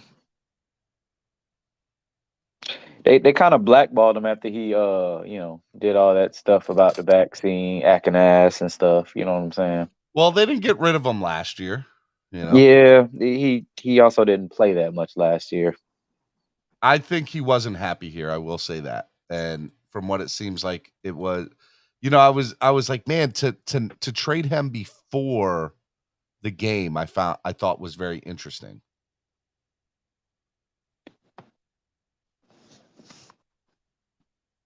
All right, let's see here. I seen somebody say the defensive line has been dominant in one-on-ones, and then Omar Kelly saying Ogba getting held up by worse. Pewter Report, that is a media site that covers Tampa Bay Buccaneers. This is what they just tweeted, okay? They just tweeted some great coverage by the Buccaneers defense in 7-on-7s. Now, this isn't the 11-on-11s. This is about 20 minutes ago, okay? Forced Tua to hold on to the ball and couldn't get a throw. Devin White, Grant Stewart, blah, blah, blah, blah, blah. There was a whole bunch of people were on for that one play. Okay. So basically, forced Tua to hold on to the ball and couldn't get a throw. I think they're talking about one play. But it makes it look as if they're stuffing them every play. Can we at least agree, like, unanimously, can we at least agree that the defense for us is top 5 in our mind? Like, I think they are. I need to see it first. Top 5, I wouldn't say all that. We got to say healthy 1. We got to see who our strong safety is. Leonard Fournette just punched Christian Wilkins in his face mask after an 11-on-11 stop at the line of scrimmage. Wilkins probably said something slick. I love it. I love it. You know Wilkins said something goofy. Christian Wilkins drops a possible interception at the line of scrimmage. Surprised the Brady pass was off the mark. Yes. It was so off the mark. Love it. That's my boy right there. That's a deep tackle. I want to see Tua Raekwon fires move a shot like that. from the far hash to an open Tyreek. Cheetah's racking up the separation yards and the real yards out here today. Can we just extend Christian Wilkins already? He's frustrating them. It's great. That's I love where it. that 20 mil going. I'm telling you, we ain't got no choice.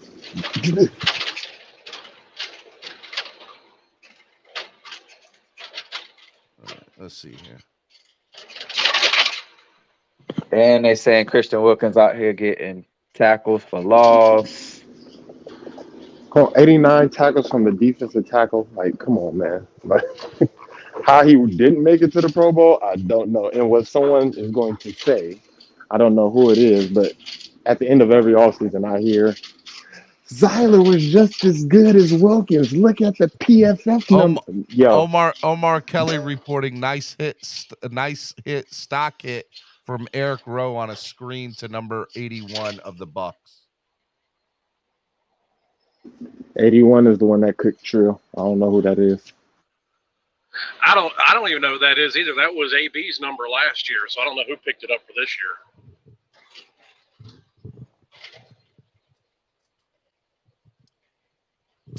Tua to Easy E in the middle, looking clean. Travis Wingfield says Connor Williams has his hand full today with Vita Vea, and he's holding his own. Nice job getting wide and turning him on an inside Mozart run. Let's interesting. go. So now okay. hold on. Now this is where I want to know: is Travis being a company guy here, or is Connor holding his own, or was that just one play where he held his own? I'm interested to know. It sounds like one play. He said on the inside run. It's all those kind of questions that make me take all this, even from my own side, with a grain of salt. I want to know if Dieter's going to be a star. I take Dieter at guard or center. I prefer him at center, but I take him at guard or center. But if he's at guard between Connor and Armstead, Omar Kelly reporting Tom Brady's body language is really poor. You can sense he doesn't like today's productivity. I like that. That's the stuff I want to hear. Tua holds on for Bucks coverage sack. Few plays later, again holding it, but it gets in. It gets it out of time to find Ezukama over the middle for a decent gain. Then Cedric Wilson impressively hauls in a pass slightly behind, reaching back. You know what's crazy? That's just gonna make Tampa Bay practice harder tomorrow, just because Tom Brady's upset. I love it. Never satisfied. It's practice. And he's pissed. Love it.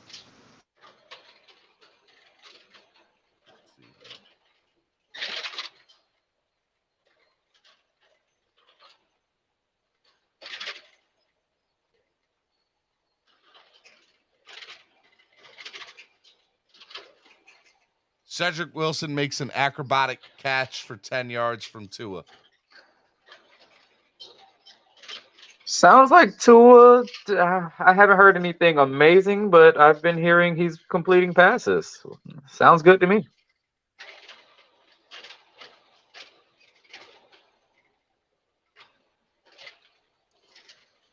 Dolphins in a 0.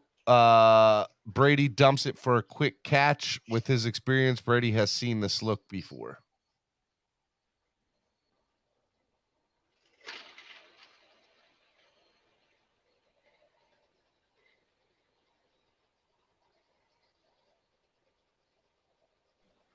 They tried to pull the okey doke on the goat. And see, that's the main reason at the end of the day, no matter how this turns out, or even how Tampa looks at the beginning of the season. Brady just dapped up Eric Rowe after an exotic blitz forced him to check it down. Brady's body language is really poor. You can sense he does not like today's productivity. Yeah, I just said that like 2 Oh, minutes. my bad. Dang, dog. Dang, you gonna talk to me like I'm a side chick, dog? I just. But see, I like that though. That I actually haven't, bodes just so pretty you know, well I feel for like me. I've literally pissed off everybody today on the show. Why are you pissing people off? What'd you do? I have no idea. Everybody's tense, man. Everybody's football. mad Must be at about me in for the some chat. reason today. I'm not mad. I'm happy. I'm not mad. I'm not mad at you, Steve. I'm in a good mood. Hold up, Andreevich, you talking about Tua completing stuff. You know what they're going to say, right? There was a lot of check downs and short passes. Teddy You know, Bridgewater. if checkdowns lead to touchdowns, I don't really give a damn. But you know what, though? square People have been jumps. saying the same thing for Tom Brady for the last 15 years. So what if you win? Teddy Bridgewater intercepted after a deflection. # Miami versus Tampa. Joe Schad. You sure it wasn't Tua? Because it sounds like that was a Tua pass. Well, I mean, is it hard to put Devin White intercepts a tip to a pass in 11 on 11, so maybe you were right. Oh, Lord. Damn, Andrevius. Andrevius jinxed it.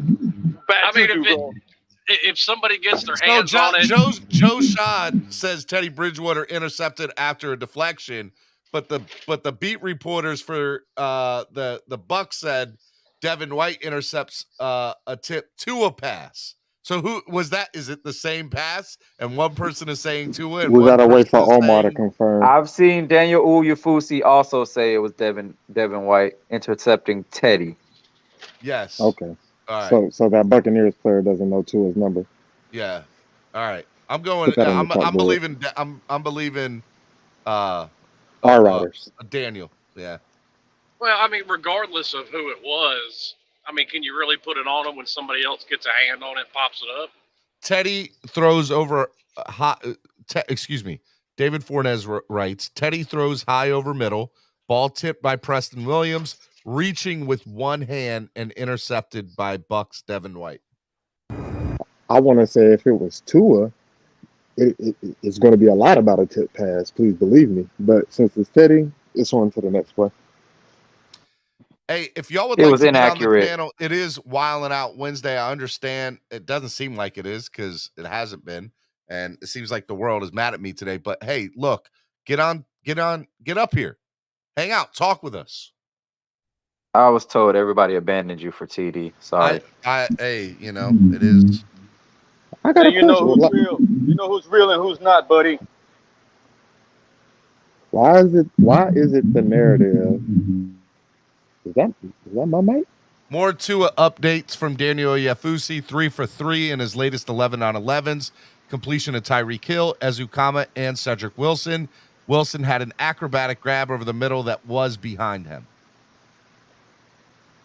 Miss Finn's reporting on her thing. She's saying Miami Dolphins practicing conservatively, no deep passes at this point, looking for the Finns to spread the field and utilize this opportunity to go against a defense that's similar to ours. Miss Fins is lying because David Furones said Skylar Thompson found Trent Sherfield open on a deep comeback route.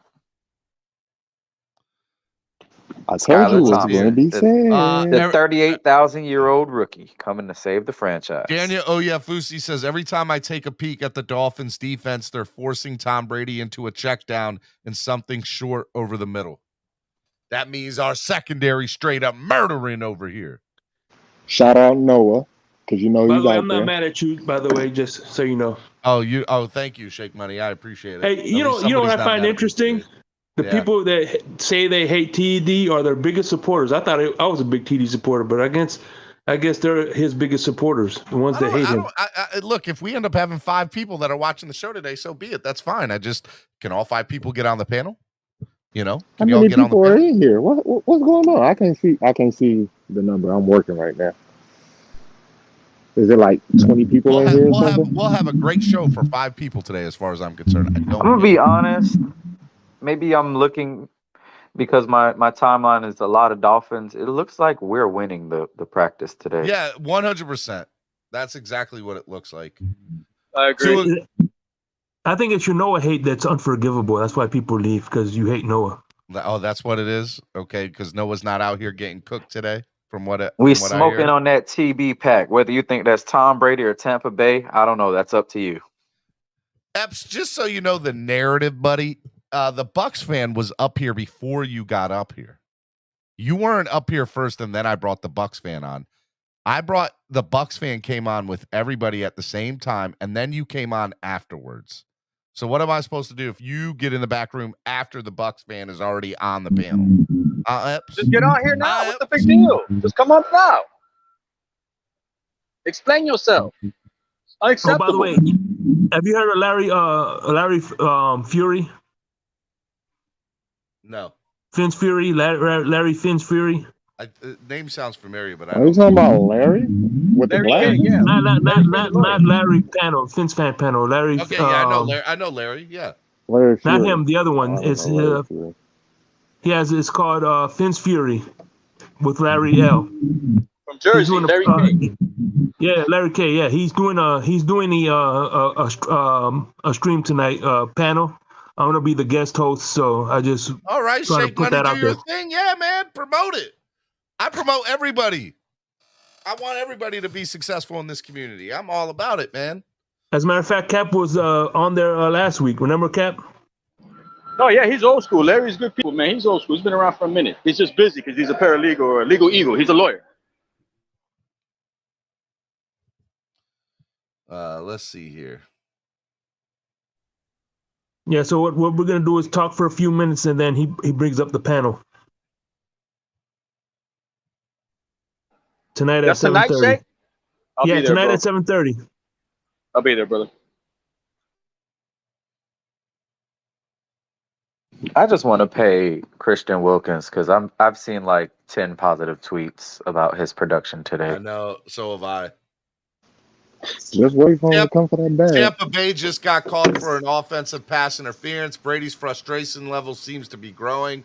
Dolphin blitzes seem to be bothering him. Listen, this is the year. This is the year. It finally happens. Don't do it. Don't do it. Don't do it. I've already done it. Don't say it. It's practice. I'm doing it. I'm doing it. I'm doing it. I'm telling you, he hasn't strategically said he wants to play until 45 for no reason. I feel like he knew something. He had a vision that this would be his last productive year, if that. He knew he'd have a shot with us. That's what it was. All right, on a scale of 1 to 10, how mad would you be if they trade Christian Wilkins for Roquan? Christian Wilkins isn't getting traded. First of all, Shake Money. I rebuke you in the name of Black Jesus. Don't you ever in your life. Don't you ever bring that up, Shake Money. How dare you? It could be a possibility. Listen, I am a If we're Chris thinking of Greer possibilities, stan right now, and I would turn on him so fast. He'd have to go. Bro, you gotta go. Can't be having this out here. Travis Wingfield, Edmonds with a nasty route. Tua's timing is perfect as it's on him coming out of the break. Puts a move on Devin White, and he's off to the races. Omar Kelly says pocket collapses on Brady, and Ryan Sealer starts talking crap to Buck's line and flexing. Let's go, boy. See that right there? I'm all about. Killing these niggas in camp. That. He said Ryan Sealer is out here talking crap to the Bucks line and flexing. You mean Zach Sealer?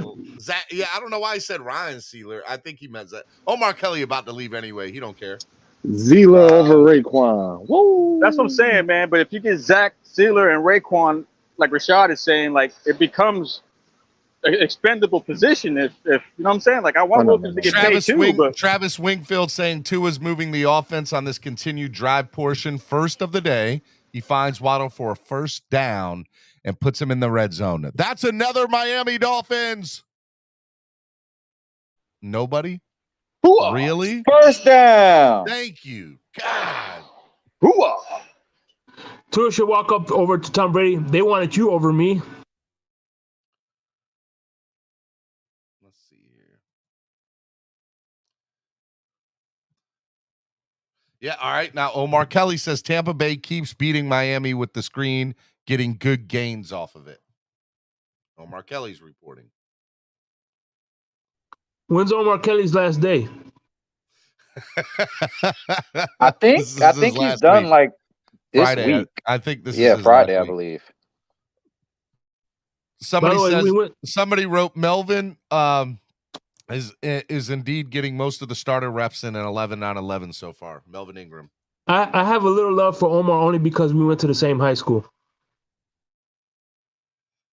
I'm excited to see what he's going to do over at I Am Athlete. Should be good. I was so happy when I saw him wear the Carol City jacket. Joe Schad reporting Mike Gesicki hasn't gained any traction in this offense yet. Pass attempt from Tua is broken up. Shocker. Bucks reporter saying nice pressure from Shaq Barrett there.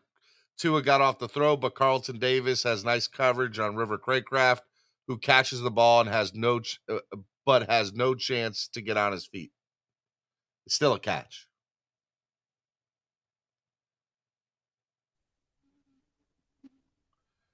How many of y'all want to trade Gesicki? I don't want to trade Gesicki. Hello, Mark. I don't want to trade Gesicki. It's like I'm hearing he's not getting a lot of targets, but they've been focusing on his blocking. So you guys want linebackers ain't that what y'all wanted? and centers. You guys want linebackers and centers. I mean, something's got to give. You got to pick your poison. What's anything from Cedric Wilson today? A couple things here and there. He's making catches. In my opinion, Gesicki is an oversized slot receiver that can run good routes. And gets limited separation, although he's got a great high catch point. I've heard Ezukama's killing it today, though. I wonder if Ezukama's going to become the 3. Do you think so, Steven? Because Ezukama's doing the same thing. I have already been on record stating that Ezukama will be the number 3 here. I've already been on record saying that. Mark's talking about the high point. You're talking about the high point, Mark. Texas Tech, he is ready to assume a big time role. I think Cedric Wilson's going to be number 3. Omar Kelly now reporting. All right, somebody new, because I think 4 people now have said this. Tom Brady seems very frustrated. I believe he just went up to talk to Bruce Arians. Wait, I thought Arians wasn't the coach anymore. Arians is the he's the president. He's the president. He's the president. Oh, okay. My understanding. Can you give me one of their receivers, please? Killing it. I was watching TD for a little bit, and he was saying that the Tampa Bay can't run at all. Everything that they're running is getting just absolutely. Travis Wingfield saying Keon Crossing has another play on the football. This time saving a touchdown with a breakup. I've heard his name multiple times today. everything I feel like I have said is coming to fruition. Keon Crossing's going to take Noah's spot. Y'all don't want to believe me, but that's okay. It's not going to happen, but go ahead. That you believe what you want to believe. I'm telling you what is. Listen, you can have your own opinion, but you can't have your own facts. That's true. I like that. You can have your own opinions, but you can't have your own facts. I like that. I appreciate that one. That's pretty good. What's if Noah's cut? Is that like a $3 million cap or $3.2 million cap hit? He's not going to get cut. They're going to trade him for what?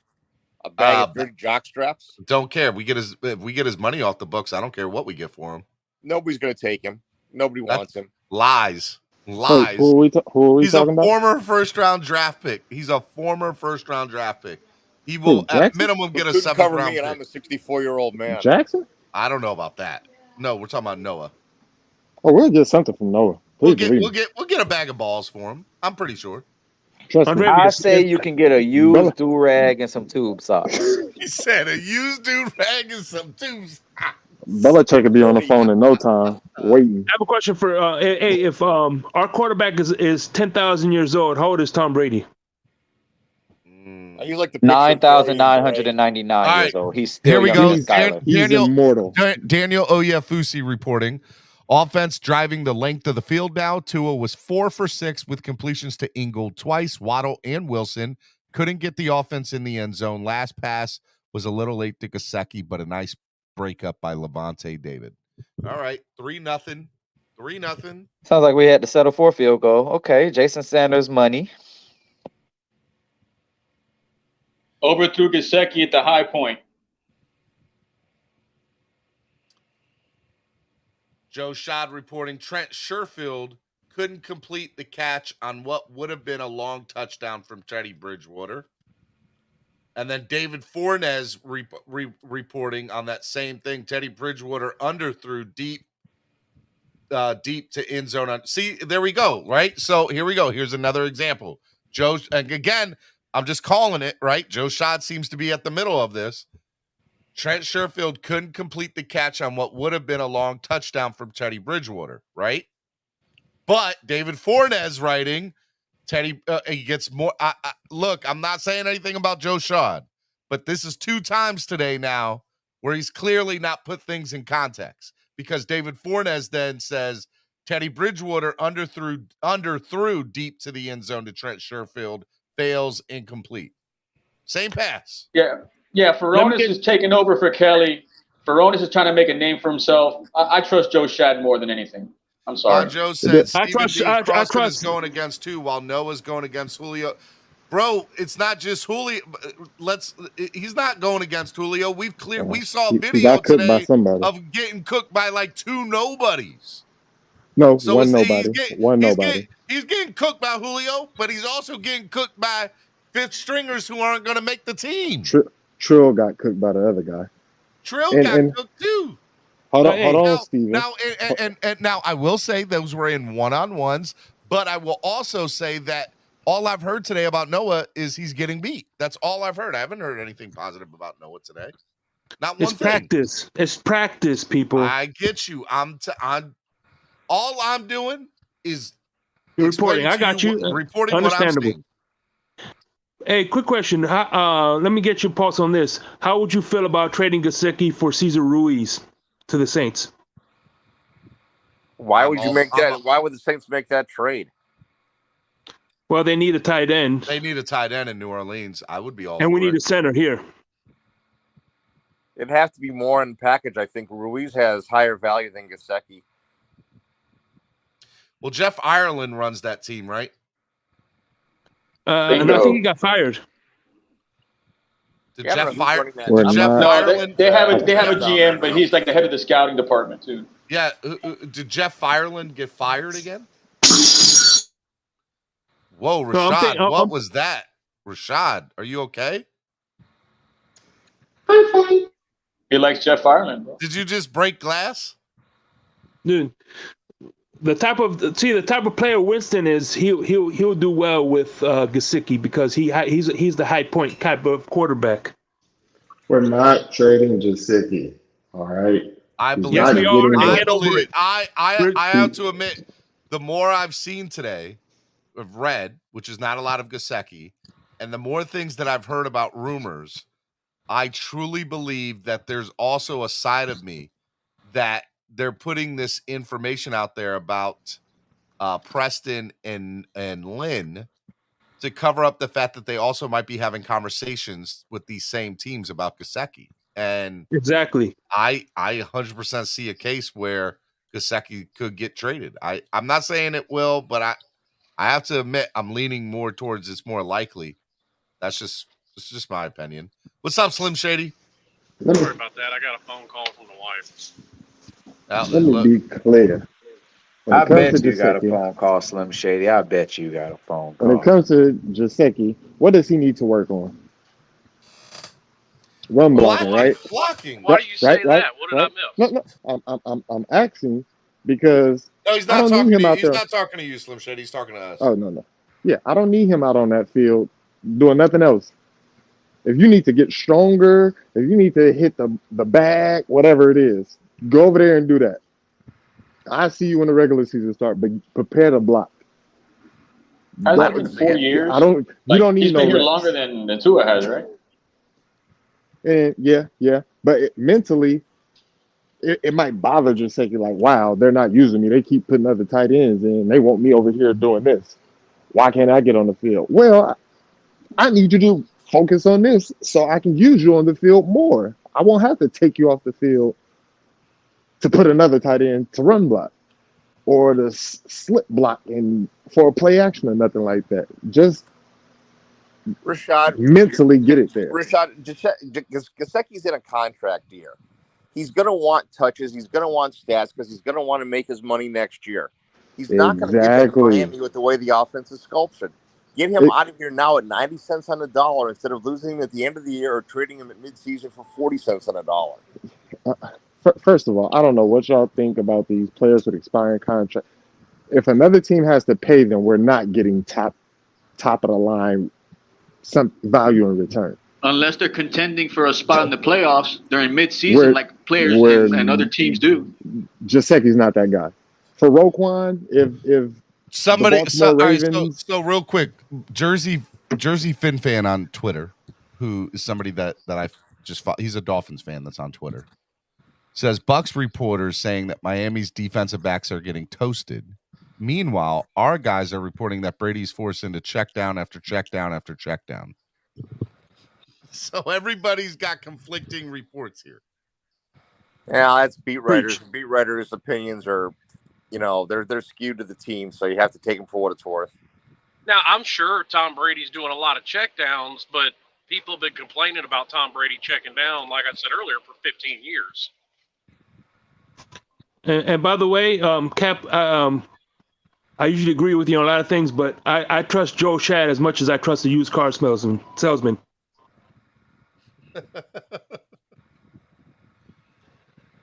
Tell me how you really feel. Depends what kind of car you get. That too, right? I think it's going to be interesting I think it might be a race for offensive linemen between what Tampa Bay is getting stuffed and Miami getting stuffed on the run. There could be a real race between these two teams for offensive line help. Shout out to the kickers. Sanders out kicking the Bucks kicker and winning in current session, currently at 50-yard line, and has made all of his kicks. Who's the holder? Hear me. For us? Hear me. Yeah, for the Dolphins. Who's the holder? I'm not sure who our holder Probably is. Morstead, but Thomas Morstead. I thought he was injured a little bit. That's why they brought in that other punter the other day. Hear me and hear me clear. If we're getting stops in the run game versus this O-line, check your post. Well, Tampa Bay's interior is all gone from last year. Yeah, I'm about to say their three guys. Their center and both guards are gone. Listen. They have good offensive line. I'm not worried about the interior. They have a good offensive line. Their interior is problematic. They picked up Shaq Mason from the Patriots. They lost their starting center for the season, and the other guard retired. Okay. And on the outside is Tristan Wirfs and I'm talking about interior defensive line, Rashad. That's what I I'm hear what talking you're saying. about. They're saying we're stuffing the run. They're not saying all the runs are going up the gut. They're not people, even if it is going up the gut. I'm a Dolphins fan. We can't stop the run, no matter where it is. If we're getting stops, I don't care who we went up against bad offensive line and couldn't stop the run. That's my point I'm making. I That both teams can be looking for offensive line help. oh no That's no what And no. the I'm practice is honestly indicating. That's not surprised my Tampa that's not hasn't my picked some argument, more Mark. up. That's not my argument, Mark. What I'm saying is I'm happy at the defensive line, the defense in whole for getting stops. I'm not talking about To be honest with offensive you, line yeah, right now. I don't really see where there's issues with Miami's run defense.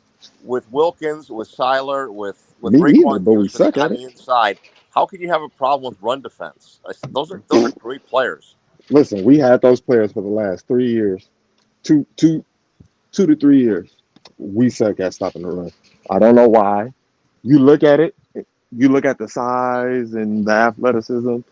We suck at it. Okay, okay. Well, I mean, you see them more often than I do. I just look at those players. I look at that talent level and can't believe that the Dolphins have a real issue stopping the run. Richard, he's man effing you, bro. He's making you doubt us, bro. Don't fall for it. All right, Miss Finns, 11 on 11, starters versus starters. Tua quick out to Waddle, good for 5 yards. 2nd and 5, Tua throws to Waddle. Waddle had a reach back, incomplete. Tyreek motion, Tua back to pass. Pass to Tyreek on a slant, completion, first down. Tua, 43 seconds across the middle to Bowden, complete. Tua got a third. Travis Wingfield reporting Tua's got a third down conversion on a rip to Tyreek Hill. Thread in a tiny window to move the chains. Tyreek Hill with a catch with Antoine Winfield covering up in the hurry up period. Tua to Edmonds in the 2-minute offense. Tua to Hill again. Sounds like Tua's just completing passes over here in the 2-minute offense, which I'm about, and they're making first downs. I want to see this end up as a touchdown.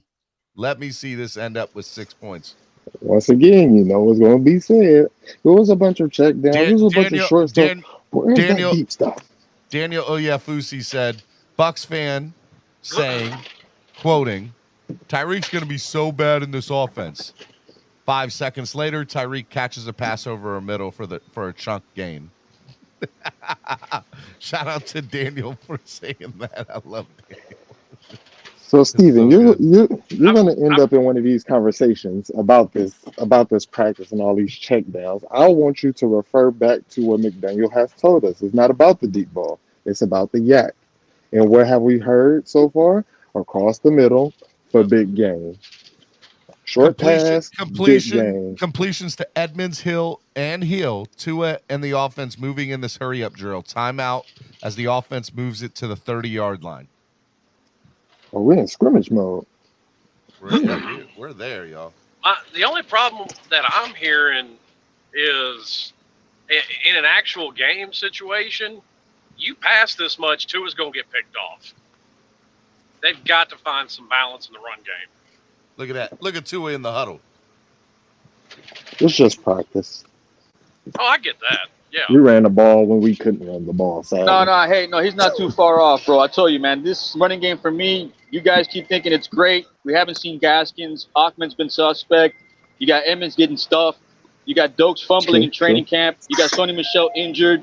I mean, the rookie's not even playing as much. Ahmed had been doing pretty good today. Out of 2 weeks? Finally. I mean, y'all told me today is what matters. We said the next 2 days definitely it's not that it matters, but we'll get a very good idea of where we're at. All right. Yeah.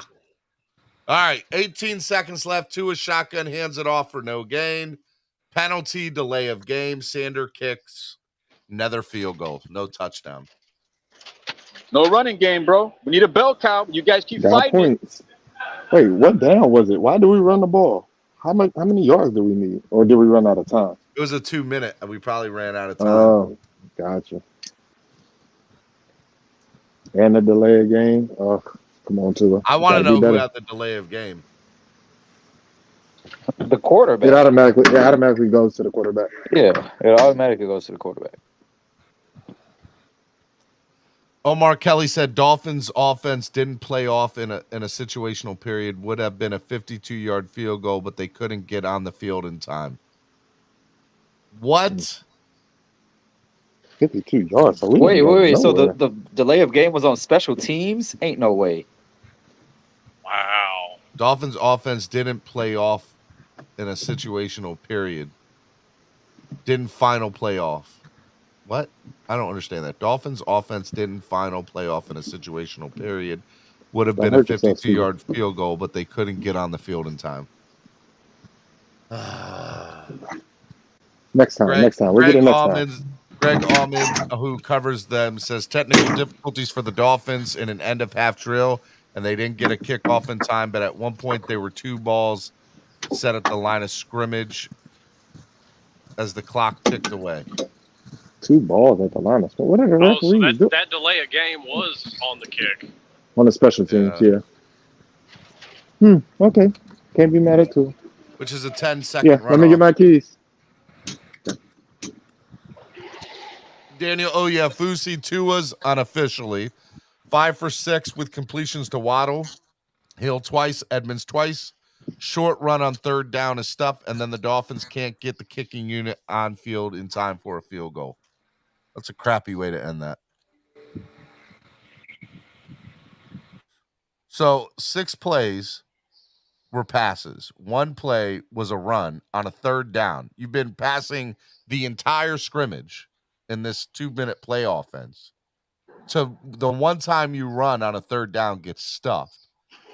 And then you can't even get your kicking field on. And like that pisses me off a little bit. I'm not going to lie. All right. 2-minute offense for them. Brady in shotgun, back to pass, batted down by Sealer. 2nd and 10 coming up. Brady throws complete, clock ticking, timeout.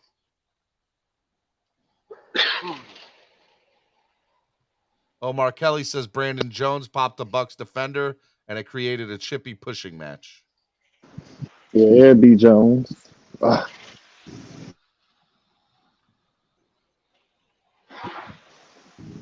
doubt that guy sometimes, but I love his heart.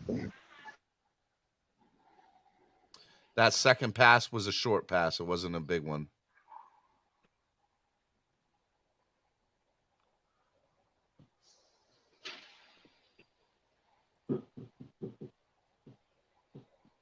Bucs 3rd and 4, trips to the left, 1 to the right.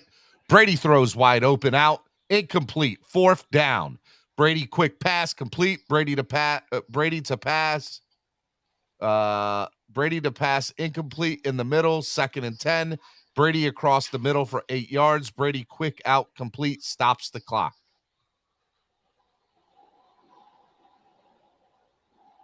He completed the 4th down. Yeah, Bucs. I'll say it again one more time for y'all. I'll say it again one more time for y'all. Okay. Bucs 3rd and 4, trips to the left, 1 to the right. Brady throws wide open out, incomplete. 4th down for the Tampa Bay Bucs. Brady quick pass complete, gets the 1st down. On 1st down, Brady to pass, incomplete in the middle. 2nd and 10. Brady across the middle for 8 yards, and then Brady quick out to complete with the stop the clock in their 2-minute drill. Omar Kelly reporting Brady with potential sack from Agba, but he throws to Bernard and they give him the yardage. So it could have been a sack right there, according to Omar Kelly there too. So I like that. So I want to know, I guarantee those out routes were completed on Noah. Guaranteed. It's not happening in the trill. It's definitely not happening in the media. David Fornes said, even here, Brady gets all the calls. Brady throws away to stop the clock. 22 seconds. Injured Tampa Bay Buccaneers lineman. Buccaneers shotgun. Brady throws on a comeback. Noah Igbenogany stopped on the play. Didn't pursue. Did I just hear that right? God damn it. Swear jar. But did I just hear that right? Got him. Brady throws on the comeback. Noah Igbenogany stopped on the play. Didn't pursue. clock ticking. Brady clocked it, and the kicking team was sent in. Brady knows who to pick on. He knows. Damn it. He knows. Rashad, you're killing me, Smalls. My bad. You're killing me, Smalls.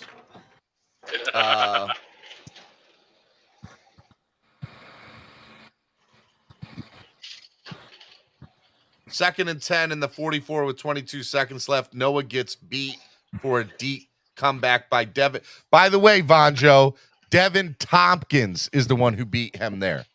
Got beat by Devin Tompkins, not Julio Jones, not any of their star players. Devin Tompkins. Well, their star players are out. Godwin's not running first team reps. Not right now. Evans is out. Julio is playing, but still. Yeah. Yeah, Evans is out too today, and also Cameron Brate. Yeah, and I'm sure, I think Scotty Miller is still on limited snaps. Yeah, I haven't heard his name all day, so that's possible. Is Jalen Darden out there? Darden's got some skills. Omar Kelly says Bucks kick a 47-yard field goal in the situational period, but Noah Igbenogany is the sacrificial lamb.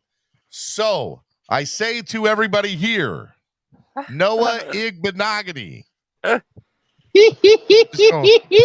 say his name. That's all I'm gonna do. I don't think I need to say nothing else because everybody else is obviously saying it for me. And I mean, if you want somebody to find your weak point, Tom Brady's by the way, it. let me state this for the record, y'all. Okay, I want Noah to be good. I want Noah to be that guy. I do. 100%. I want that man to succeed. But I also want to keep it 100. And that man is not the guy. He's not it. He's not the answer. Noah's the Jesse Davis of defense. No. He seems like a Jamar Fletcher coming up pretty soon, and I don't want to go that route.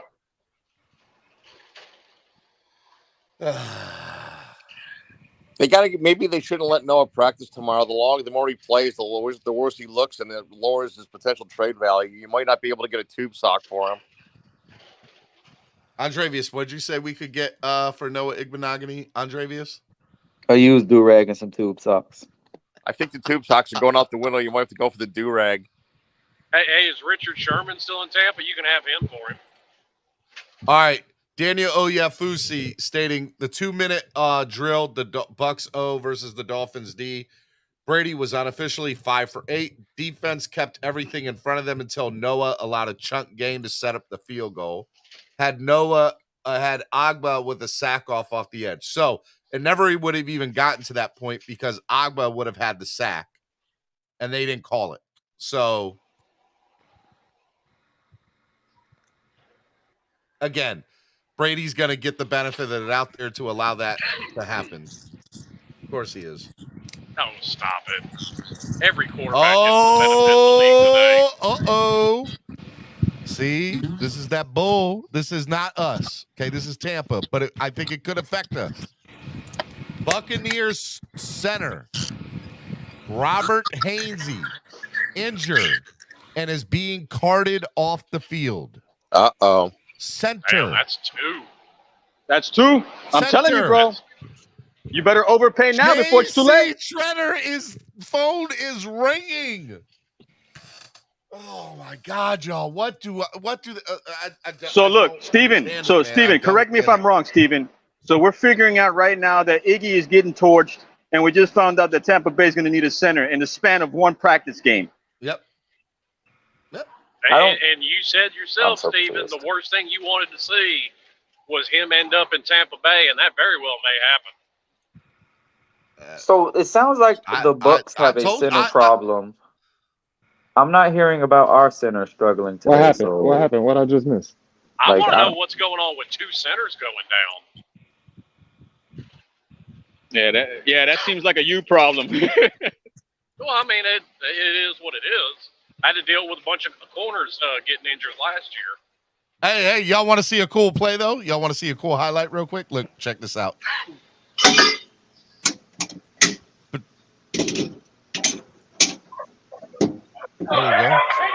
Here we go.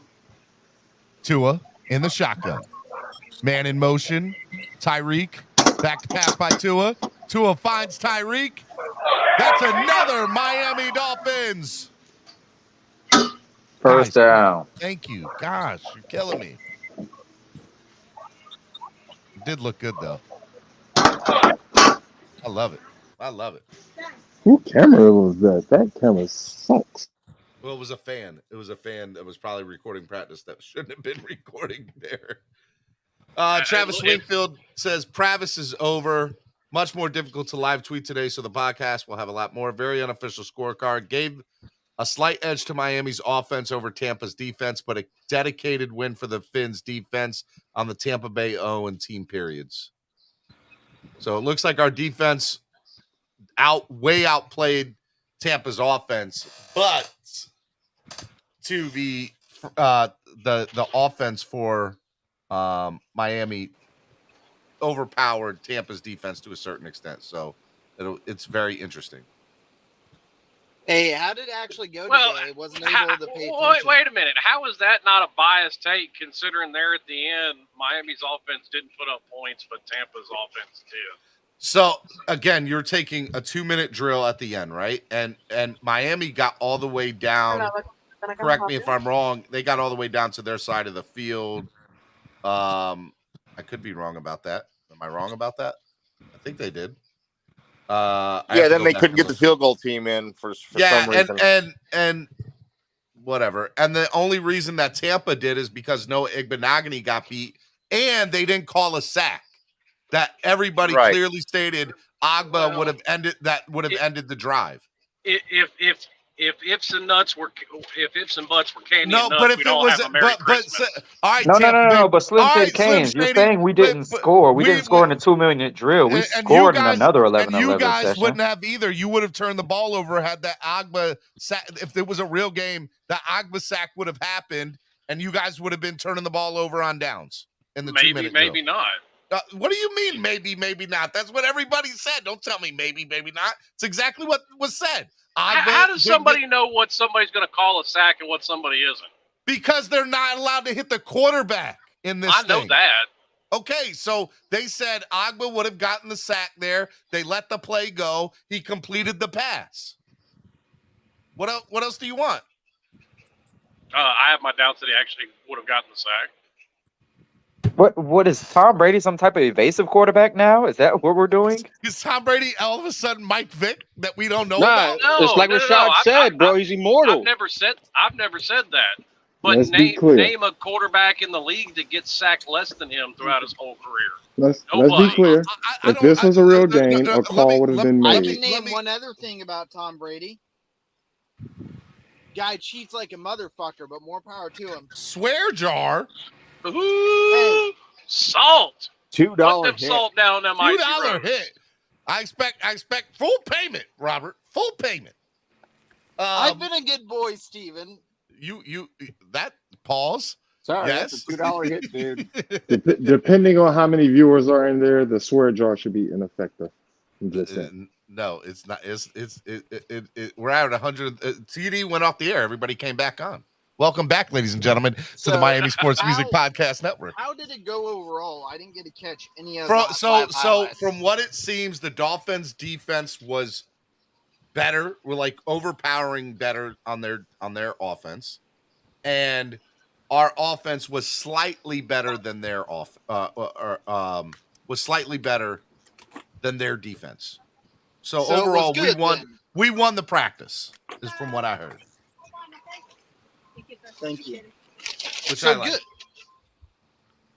I mean, that's better than we've been the past few years, that's for sure. What, winning a practice is better than you've been the past few So Gesicki was maybe limited with missed catch. Iggy got torched a couple times. And Iggy got torched more than a couple of times. Yeah. And then the running game got stuffed. Look at Nick Needham here, boy. My man's a boss. Love Nick Needham. Love that guy.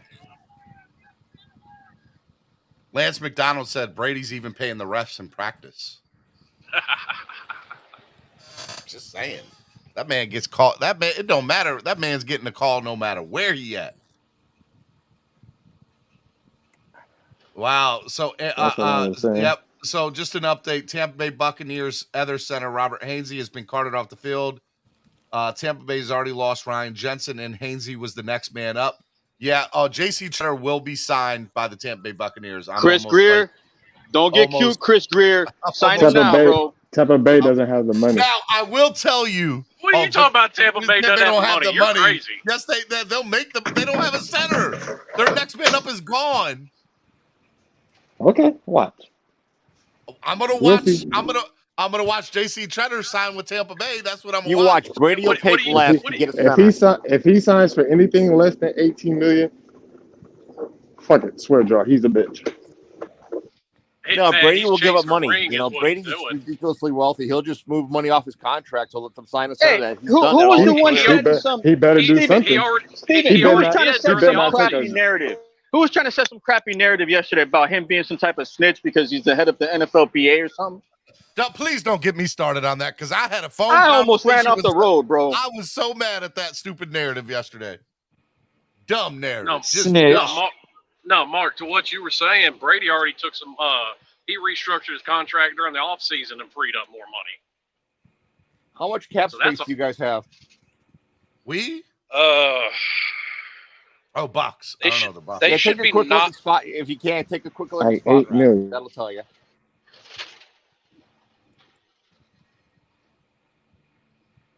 I'm trying to go through. Let's see here. Yeah, bro. I'm concerned about this running game. I'm saying this right now.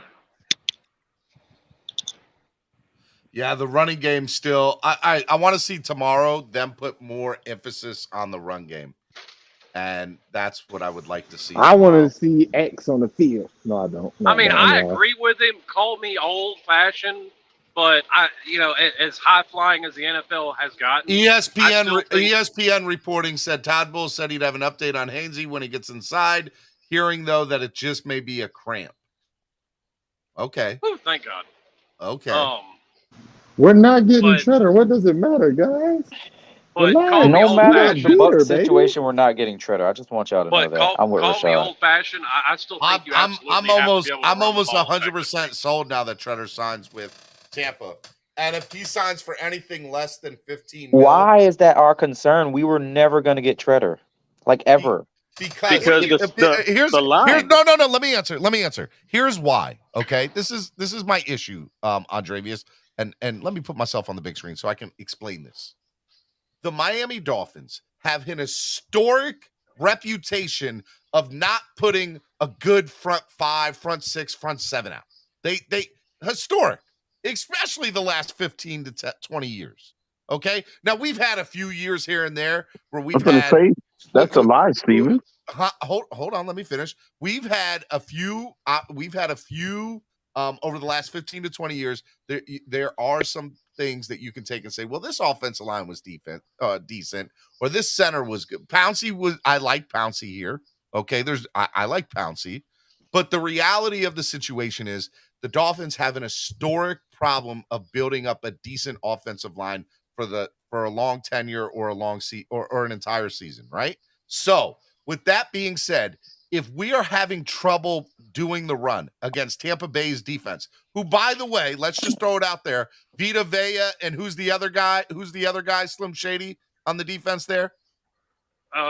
I mean, if you want to talk about the line, they've still got JPP and Shaq Barrett there. Okay, on either end of the line. Their defensive line. I heard JPP doesn't play for you guys anymore. They're no, one of Ndamukong Suh left. They're one of the best defenses in the NFL, defensive lines. Okay, defensive line wise. Okay, so with that being said, if we're having trouble, I get it, but also understand that this is a good comparison to see what we're really against. And everything I saw in one-on-ones today was our players getting knocked on their butt with the exception of Teron Armstead. Every last one of them, okay? And anytime there was a run play that I saw from reporters, stuffed at the line of scrimmage. Stuffed. Couldn't get a runoff. And the 2-minute offense at the end there, they had one running play that stopped the drive. And they couldn't do it. So my problem is if you know that you have a problem with your O-line, and you know that there is somebody out there on the market that could help you improve that offensive lineman or offensive line, and you don't take it, yes, I'm going to have a big problem with it. Big. So that's the whole NFL. You can have all the problem you want, Steven. It seems like the league doesn't have a problem with him being a free agent. What do you? I refuse to believe we're smarter than all these the reason GMs. why he's not picked up. Nobody It's wants damaged him. goods. No, he's not. That is a false So why narrative. isn't he signed yet, Steven? Because he is waiting. Because you're smarter than 32 GMs. He's waiting for He's waiting for the contract he wants. Somebody's gonna overpay, bro. Because y'all are smarter than 32 GMs. Let me tell That's you. what Le'Veon and Jadeveon did. Here's a funny thing, right? Hainsey just went down. If it is serious, I'm not a betting man, but I'm going to tell you right now, it'll be 20 mil. Orlando Brown held out. He's a Super Bowl champ. It'll be 18 to 22 mil for JC. Hang on, Steven. It'll be 18 to 22 mil until he gets that text message from Tom Brady. Then he'll come in there for half that. I just don't know why Steven thinks this is our problem. That's true. That's true. Makes it easier. Your not quarterback will make it easier. Because Brady has a history of doing that in the past. I'm about to say, I'm not throwing out craziness. Why wouldn't he do like I get it. Chris Delacca says confirmed Stephen D is smarter than all the GMs in football. I'm not saying that, Chris Delacca. I'm just telling you that the narrative of he's damaged goods, the other GMs don't want. What? Are you kidding me? JC Treader it's a numbers game, bro. It's all has to do with the numbers in the contract. And by the way, from what we've also heard, okay, if you believe TD, which I do, TD is saying that according to his dad, he has been offered contracts, but by teams he doesn't want to go to. So if that is the case, no. It wasn't that. Him. It's he was offered he contracts that wasn't what he was looking for. And you know what? If he doesn't want to practice, so be it. The man for the last 5 or 6 years has started every game in the NFL. I don't care if he doesn't want to do practice. It's not fine. Unless TD had Steven, I'm just gonna say this: get off that man nuts. He gonna be trashed this year with them bad knees wherever he does end up. Unless TD had continuous conversations with his dad, we've seen the screenshot. At least we say we tried. I'd rather overpay and say we tried than save money for next year, bro. Like, if we're going to go all in this year, bro. Cover your asses in the center position, in the linebacking position, and in the running back position. If not, we're screwed. Well, and then on top of it, so we're not like perfect at 3 spots, so we're just cooked. Well, you want me to mention tight end too? On top of the fact Scotty that you're saying that Scotty there's some said questions. Treader wants guaranteed No money. team is perfect at every position. This And defending champions wasn't. Says there were holes on the Rams in the Rams team, and they still managed to pull it off. Yeah, but they had a balance. They had special teams and defense, and they had pretty much. But they still had holes. You guys want like 5-star recruits at every position. And Mark, what did I say? Was it this week? You can't get 5-star recruits at every position. I said, yeah, that's what I'm trying to tell Javius. We got 4 holes. I'm telling you right now. Hold on, guys. Here's what I told you all last week too. I believe it was last week I said this. I said, if we go into these joint practices and we find out that our offensive line is hot doo-doo garbage, whatever adjectives you want to use for it, okay, and we come out of here and JC Treader's available and we don't go after him, or he gets signed by the Tampa Bay Buccaneers, and I said that team specifically, I said, I'm gonna feel some type of way. I'm going to feel some type of way that we had a chance to improve our team and we didn't take it. Just throwing it out. Well, Steven, he's going to sign with the Buccaneers and blow out his left fibula. He's going to fracture a right fibula. I just want to know where Steven heard the O-line was trash. Steven, today. He's going to sign with the Buccaneers and fracture his right fibula in the third game of the panicking right now? So 2 things. I'm not panicking. What I have heard today, quote I didn't hear that. Quote unquote, is offensive linemen, with the exception of Teron Armstead and one-on-one drills, got knocked on their butts the entire day. Steven, we've been watching you read tweets all day. I ain't heard you say that once. Yeah, that's exactly what they said. What do you mean? Go back and listen to the tape. Are you kidding me? Man, And show then, me the tweet where you seen that, because I've been hearing you read tweets all day. bro, I don't what remember I'm that saying- one. audio. And then on top of that, we have our entire 7-on-7s and our whatchamacallit, 11-on-11s. I know for our 11-on-11s, they didn't get any runs off, okay, from what was tweeted out. What was tweeted out? Let me throw that out there. What was tweeted out. And on the 7-on-7s, I heard a lot of Chase Edmonds got stuffed on any run, or Raheem Mostert got stuffed. Now, if they came out of the backfield on a pass, they were getting it. But on runs, they weren't. So I read almost every tweet today. I read. And I didn't hear one thing where there was not one tweet that stood out, unless, and if y'all can find one, please let me know, where it was said, oh, run play for big yardage. Run play, great yardage. Steven, You know what? You know what? I'll retract. There was one tweet that said run got to the second level, but I believe it also said in that same tweet, if I'm correct, it would have probably been stuffed at the line had they been going full speed. You're not talking about the one where Connor Williams opened the hole, right? I'm not Not that one. That I'm not sure. I'm just telling you that might be the one tweet. That Oh, no, he ain't sure. And Stephen D ain't sure right now. Look, I read a million tweets this morning. The only tweet that stood out to me, my memory serving me right, is the one where it said that the running back might would have made it to the second level. Something about the second level. That's it. That's it. But we heard all day. Steven, or we heard Tua long pass, Teddy long pass. Heck, we even heard Skyler with a couple of long passes today. Threading the needle. Slant passes, this, that. We heard pass. We heard nothing but passes today, and 90% of it were positive. I didn't hear a long pass from Tua. I heard big games from Tua, but not long pass. Okay. You know so what maybe come on, now we're talking maybe the D line. words. I'm saying I'm on your side. Maybe the D line pressured him, and he had to get it off fast. So you might be right. All right, Schefter reporting that it was just cramps for the center. Thank you, Crystalakis. I still think Tampa needs to go get still think they they're going to wasn't go gonna get sign Treader. him, no way. I still think they're going to go get Treader. I think Tampa needs to be honest with you. Why they haven't got him yet? They lost their starting center. Why they haven't got him yet? Exactly. They went through three centers already.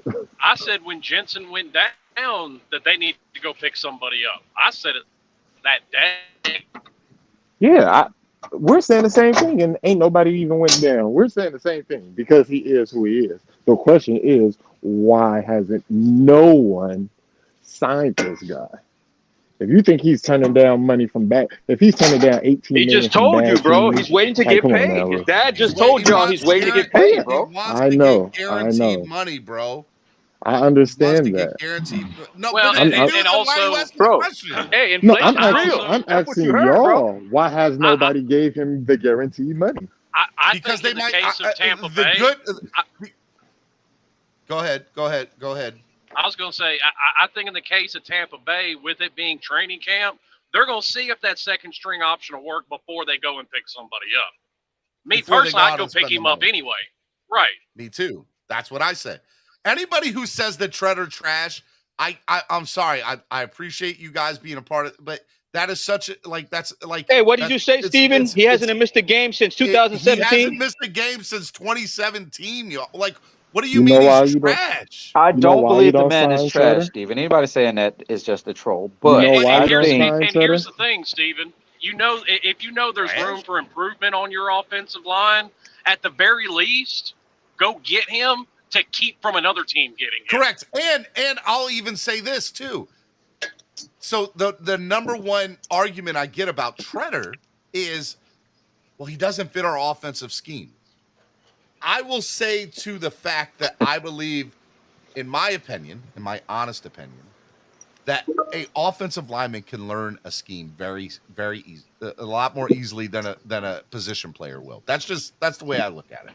I got an idea. I got something for Slim Shady Kane. I believe he will sign with the Buccaneers. He probably has a deal already because he's supposed to be this great offensive lineman. There's teams with cap space that shows no interest. I find that hard to believe.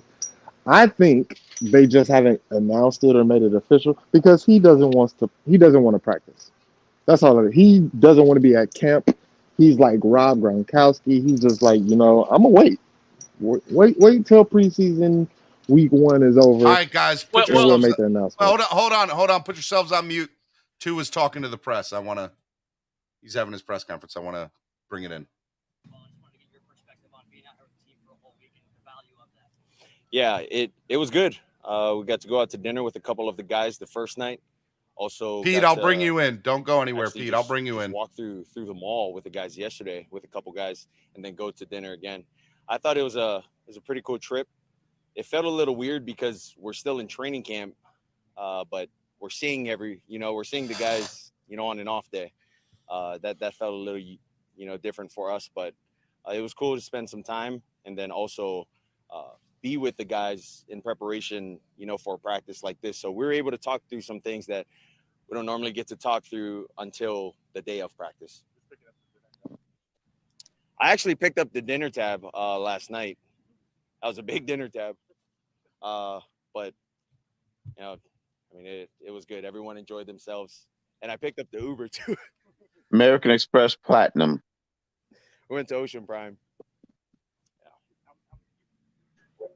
Man, they punking them, bro. I can't say. I don't even know.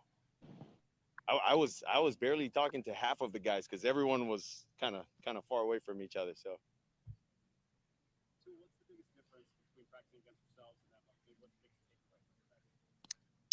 I would say technique.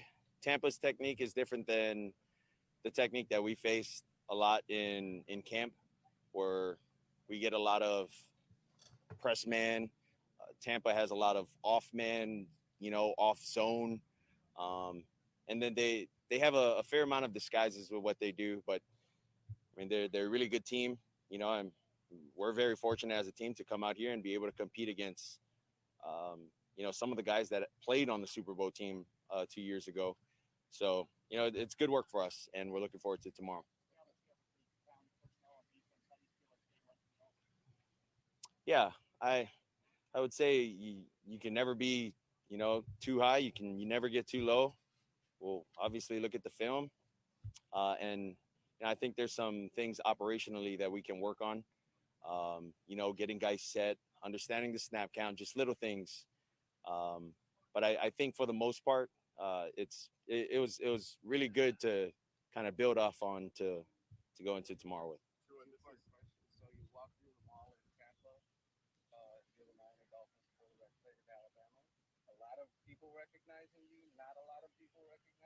Yeah, no, not. I don't think anyone recognized me. No way. No, not at all. I was wearing, just wear some shades and a hat, hoodie. Why is this the question after stupid questions? They recognized the other guys, but then I went to the bathroom. I wasn't paying attention. What did they even ask? Or I just walked out. They're asking about him going out to dinner last night and nobody recognized him, and did that make him feel some type of way? They're trying to punk him, bro. I'm telling you, they're trying to punk him. Are you kidding me? Steven, I was coming with that. This is getting me raging. Hold on, Pete. Hold on, Pete. Not y'all coming with the wild takes. I can't today, guys. That's a lot of money. So, just over $1,000. Hunker down, Andrevius. Hunker down. This man just had an 11-on-11 against another team. Ask football questions. No, yeah, of course. Yeah. But I barely go out, so it's weird because every time I go out, I try to find a gas station when I got to put in gas where I think there you go, Pete. And then when I do get out, everyone Pete, I feel like was looking for a gas station. Looking for a gas station, Pete. No one, I got information from my gas source that's gonna leave you guys wild. So I like it. I would love to hear this, Pete.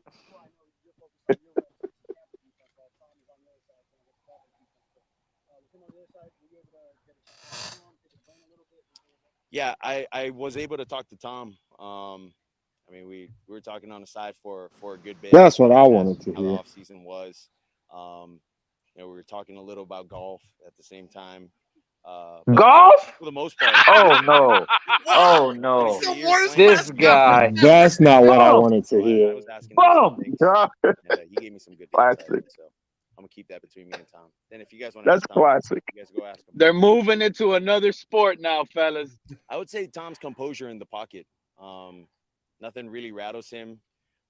Is he talking about Tom Brady? A guy in your face, Yeah. he just subtle Jesus. movements and throwing the ball. Whoever's asking these questions needs to be fired.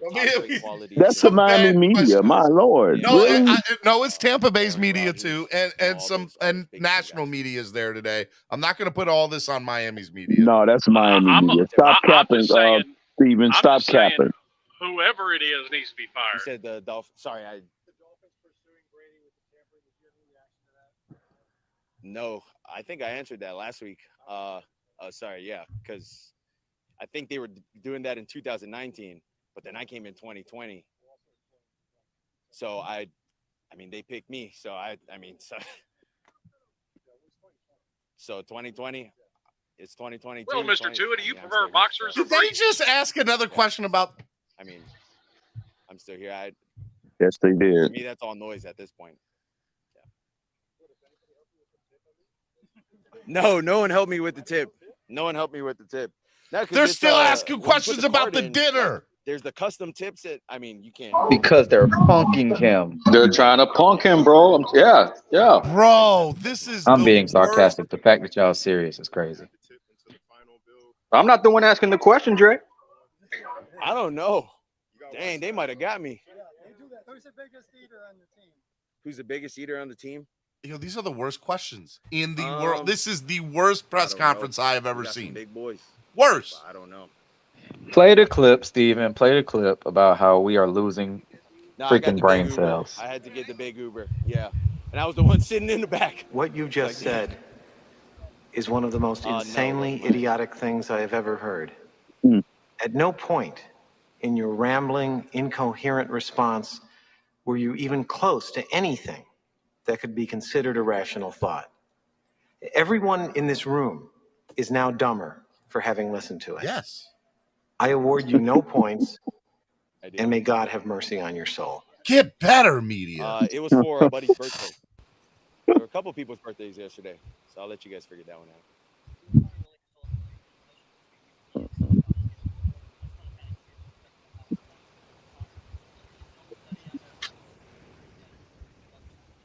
Yeah, it's been really good. Every time we see each other, I mean, I sit by him in our team meetings. We're talking about, getting the guys going for the day, and then just snap locations on certain plays that'll help us execute the play that much better. And then just our timing with everything. He's taking care of the front. I'm taking care of the Somebody put yourself on mute. I'm getting background from somebody. Will help this offense go.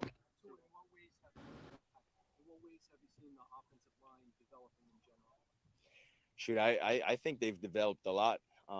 You look at our run game, it makes it a little harder for guys to really read keys with the O-line because of how much stretch we do, how much stretch action we do. So it puts a lot of stress on not the front guys, but the secondary guys as well, with the linebackers, getting them to come up and then, obviously replacing them with throws, and then also deeper play pass throws. So I think we've come a long way, and I think the guys would also say that we're not close to where we want to be, but shoot, it's exciting for the guys.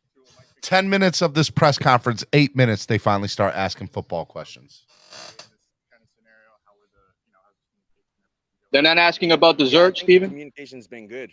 We've had some we've had some miscommunications out there on some team periods, but one of our team rules is when you fail, like, failures is a chance for opportunity. And so we've had many of those opportunities today to recover from a missed throw, a missed assignment, a missed cadence, and it was against a good defense.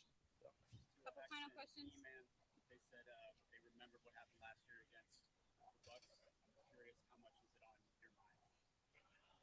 Yeah. Well, I was on the sideline throughout the game.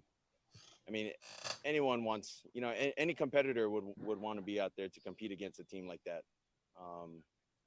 and it was just unfortunate that I wasn't able to be out there because of my injury. But I'm looking forward to this year. We got done with our first practice with them. We're looking forward to tomorrow. We'll come out and see what they bring new and see what we can do to improve. Final question. What do you think about Tyreek so far, and how does he and complement each other? Yeah, I think Tyreek is maybe the fastest guy in the NFL. I don't know. It's been Keon Crossan because he's had many kickoff reps, so he gets vertical speed every time. Tyreek doesn't get to really open it up as much. But everyone loves Tyreek in the organization, and I think him and Jalen do a really good job complementing each other by, one goes deep. If they're doubling him, then we got another speedster coming across, and vice versa. But, those guys also help other guys get open on our team. So, yep. Thanks, guys.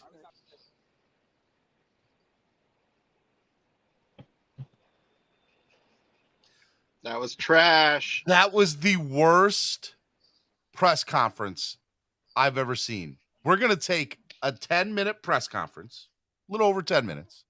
In 8 of it, we're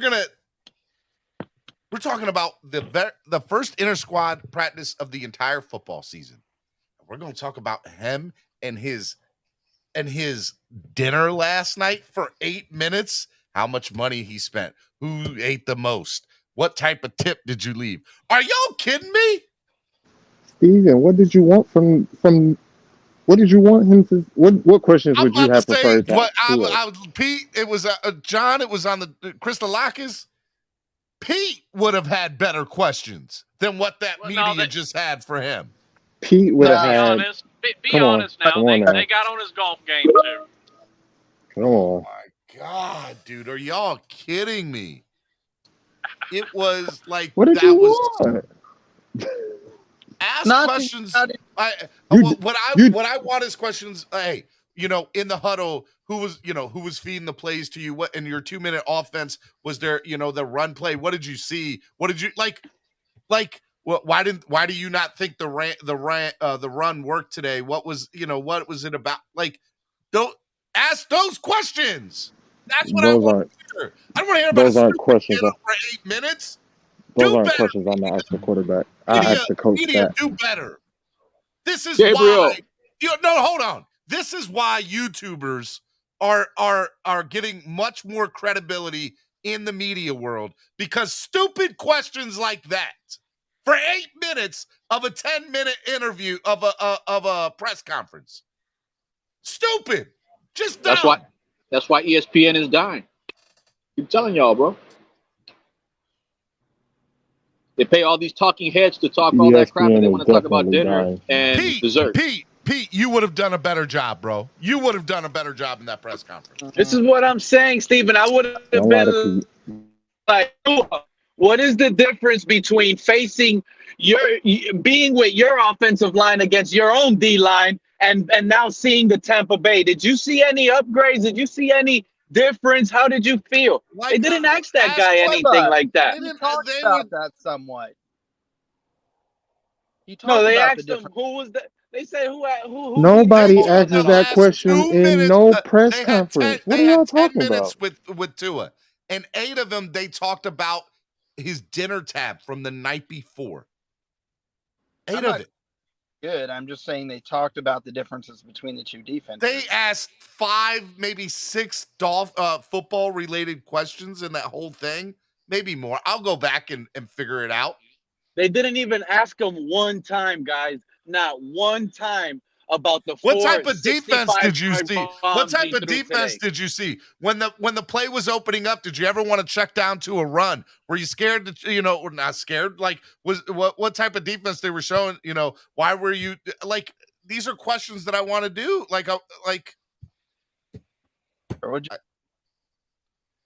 Anyways, I'm sorry. I'm a little upset. I apologize because it's just stupid. It's just dumb. Just dumb. You do realize these are questions that are never asked, right? I mean, but at the no game or practice, these questions are never asked. They are, though. I've heard it. I've heard Daniel ask really great questions, and don't get me wrong, Daniel's been on my show, so I'm biased towards that. But I've heard plenty of people ask really good questions. I'm not saying they don't ask good questions. I'm saying they're not going to sit there and pick your brain on in a press conference with all these other people I'm who just have saying to ask questions. What is it? I waste my pick for Well, 500. why Alex. not, Rashad? I Why wasted not? I waste 10 minutes of a press conference to not ask football related questions about playing against another football. Like, I understand it's not. What did somebody just write? Rick says, "Stop acting like this was a post game interview." It pretty technically much kind of was. It really is. Thank you, Steven. It's not a post game. That's exactly what it isn't. Okay, well, that's what we're trying to say. We're trying to find out practice. how did Tua feel after practice? I learned absolutely nothing from that interview. Nothing. Well, they're not interested in football. They're interested in his golf game. Yes. I believe what Cap said earlier. Shout out to Cap. I mean, these guys are going to run up to his check. It is what it is. Go pay for my food, pay for my Uber. Matter of fact, I need a massage therapist over here. Send her this way. You know, he needs to. This is what it is. What the hell are y'all talking about right now? I don't know. Tua getting bullied, man. He's gonna be bullied.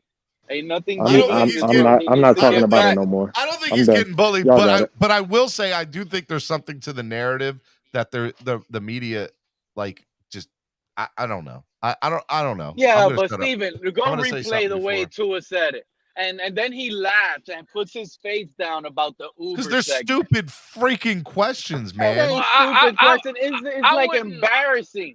Well, hang on. I wouldn't even say that's getting bullied because Clinton Portis made it well known back in his day. Every 100-yard game his O-line got him, he took him out to dinner. Okay. Well, that was exactly. That was a stupid question. We have to talk about. I can deal with. I can deal with one question, right? Maybe two. But we're going to spend 8 minutes and we're going to have 5 or 6 different people in the media. Somebody tried to get to football related topic and then somebody came back in and then the next 2 questions were about the dinner again the night before. What are we talking about here, people? Do better, media people. Do better. Do better. No. Ain't got no interest in it. That's a Tampa Bay fan, huh? Were you happy today about your practice? I mean, I take practice with a grain of salt. I don't like the fact that a center went down. I'm still waiting to. I'm sure it's going to come, but I'm waiting to see that productivity come back from Leonard Fournette. And I mean, all the star wide receivers are injured, so you're not answering very many questions there, except for how are your backups doing? Well, the season is around the corner. You got to play with what you got. So how you see your team performing? How do you like it? Well, Evans and Godwin will be back for the beginning of the season. That's already been said, so I'm not worried about that. And let me ask you, what do you want to see? Better question for you, Slim Shady. What do you want to see out of practice against the Dolphins tomorrow? Somebody's got bad background. I don't know if it's you, Slim Shady. It might be. It's not you. It ain't me. I don't know who it is. Robert? Is it you, Robert? No, it's not Robert. I don't know who it is. Mark? It's Mark. Mark, you got bad background noise, Bills fan. Go out and come back in. Well, actually, what I want to see is exactly what you were talking about earlier, Steven. I want to see the ground game solidify itself. Yeah, me too. Especially with, in the case of Tampa Bay, especially with, your star wide receivers being down. You need the run game to step up to take the pressure off those younger guys. Now, granted, they've still got Julio, they've still got Tyler Johnson, and it wasn't. Scotty Miller was just dinged up. He wasn't nowhere near as bad as the rest. So you've got those guys to help out, but in the meantime, I want to see the run game take that slack up. You know what, Steven? Just that same question, but to the Dolphins side, I'm not happy at all with today's practice. Why not? Why not, Pete? because like we're not taking no deep shots. Because he's Here it go. unbearable. Here it goes, Because Andres. he's Here it goes. Hold unbearable. on. Here it Let Pete goes. talk. Here Let it Pete talk. goes. Let Pete talk. I'm Like going to argue about the deep shots because there were plenty of deep balls that I saw today. Plenty of them. deep shots. Yes. Like some of the passes, this is all based on live play-by-play on TD stream where I was listening to it. Okay. You can't really see it, and it's just like, what is Tua doing checking it down nonstop? I didn't hear any. The biggest play we heard from Waddle was on special teams on punt return. Like, well, where are the big plays at? That was the biggest play we had today? I didn't think that was the case. Did y'all? Like, I felt like there was a few big plays today. Well, let me say this to that point, though. Tua completed a very high percentage of his passes. I think he had 2 incompletions between 7 on 7s and 11 I think on it was 11. three. I think it was three. If 3 he's incompletions. Bro, you keep doing that stuff. You keep doing Once those again, individual like my stats. You name keep doing says, those status individual quo. stats. At Are the end they of the day, it was Well, three. hang It was on. what? 2 field Hang goals. on. Come on, Let me stop with finish the what I individual was- stats. Are they counting? let me finish what I was saying, that though. the play 2 was field I over? goals told on you 2 this would drives. happen, Get Pete. out of here, bro. I Hang told you on. this would happen. Let me finish what I was saying, though. If he's completing that high a percentage and he's checking down, I actually want to see that out of my quarterback because he's taking what the defense will give him. I'm tired of hearing that, bro. Year one, Take what the Tua. defense That's gives year me one, crap. Tua. It gives us field goals. So take what the defense doesn't give you. Okay. Is that listen? It's not about take what the defense gives you. This guy saw zone most of the time, and he had time in the pocket. Matter of fact, Tua got the whistle several times because he was holding on to the ball too long, and the refs felt by that time it could have been a sack. So he had time today, and he still couldn't find people downfield in a zone where people should be breaking open, especially with this speed. They did break open. Because That's how he completed the pass, Pete. That's how they completed the pass, Pete, because they broke open. This team played Tyreek. They're not giving up the deep ball. Like, let's be clear. That's why they were in zone. Why are we getting field goals? Why are we not scoring in the red zone? That's because Tony Sperano is resurrected and he's our head coach now. Tony Sperano. They knew we couldn't nobody's run the answering ball. me. So Why they are we sat not on the scoring pass. touchdowns? Why are we scoring field goals still? Because they knew we couldn't run the ball, so they sat on the pass. Because Tony Sperano is our coach now. Listen, the Dolphins are gonna win games this year. Y'all just gonna have to get over y'all misery. Nobody's saying that we're not going to win games. You know the what? point, I'm the sorry point, to tell you guys. the point of this, in my opinion, a big point, not the point, but a big point is to find out where our weaknesses are, right? And I think there is a clear weakness that I have seen today, based on the tweets that I saw from everybody from both sides, that we cannot run the ball. We can't. Not no tomorrow. Surprise. Tomorrow, not a surprise, Stephen I'd like D. to see that Status quo. I've been telling y'all, bell cow, y'all keep fighting it. You want that Lamar Miller, Reggie Bush, Kenyon Drake? You need somebody to block in order to have a bell cow. You got Ingle. There's no excuses where. Get a bell cow, bro. Go get Kareem Hunt. Go get Tony Pollard. Listen, fellas, I'm going to give you guys breaking news. It's a snippet. Maybe a lot of you guys might laugh at it, but this is like, honestly, this is serious, okay? I'm just going to tell you guys a little short of it. I don't think the Dolphins are going to miss the playoffs this year. And I'm going to tell you guys a clue You don't right think they now. are? You think they No. are? No. Matter of fact, based on what I heard Shocker. last night, listen, based on the information I got last night, matter of fact, I'm going to say this. We will make the playoffs this year. I'm going to let you guys know that right now. All right, Pete. I like that, Pete. Let's go. No. I'm so confused.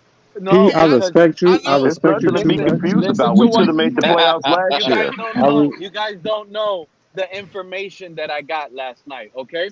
And Say it. We should have made the So tell us playoffs the last year. information. That's no big surprise. I'm trying Don't to tell get them, bro. there. They're not ready for it, bro. Don't tell them. I'm not going to tell you who the player is. Some guys already know who it is. I got to be honest with you. But I'm going to tell you this. This is the clue. Remember, Stephen Ross is suspended until October 17th. The trade deadline is November 1st. Okay? I'm going to give you guys a heads up until who the player is. And just know it's going to be a quarterback. And I'm going to tell you guys right Oh, now, please. listen to what I'm telling you guys right now. Lamar Jackson is a Dolphin. Based on the information that I Anybody got, in the chat? Anybody in the chat got listen, $10 I can borrow? no, listen to what I'm telling you.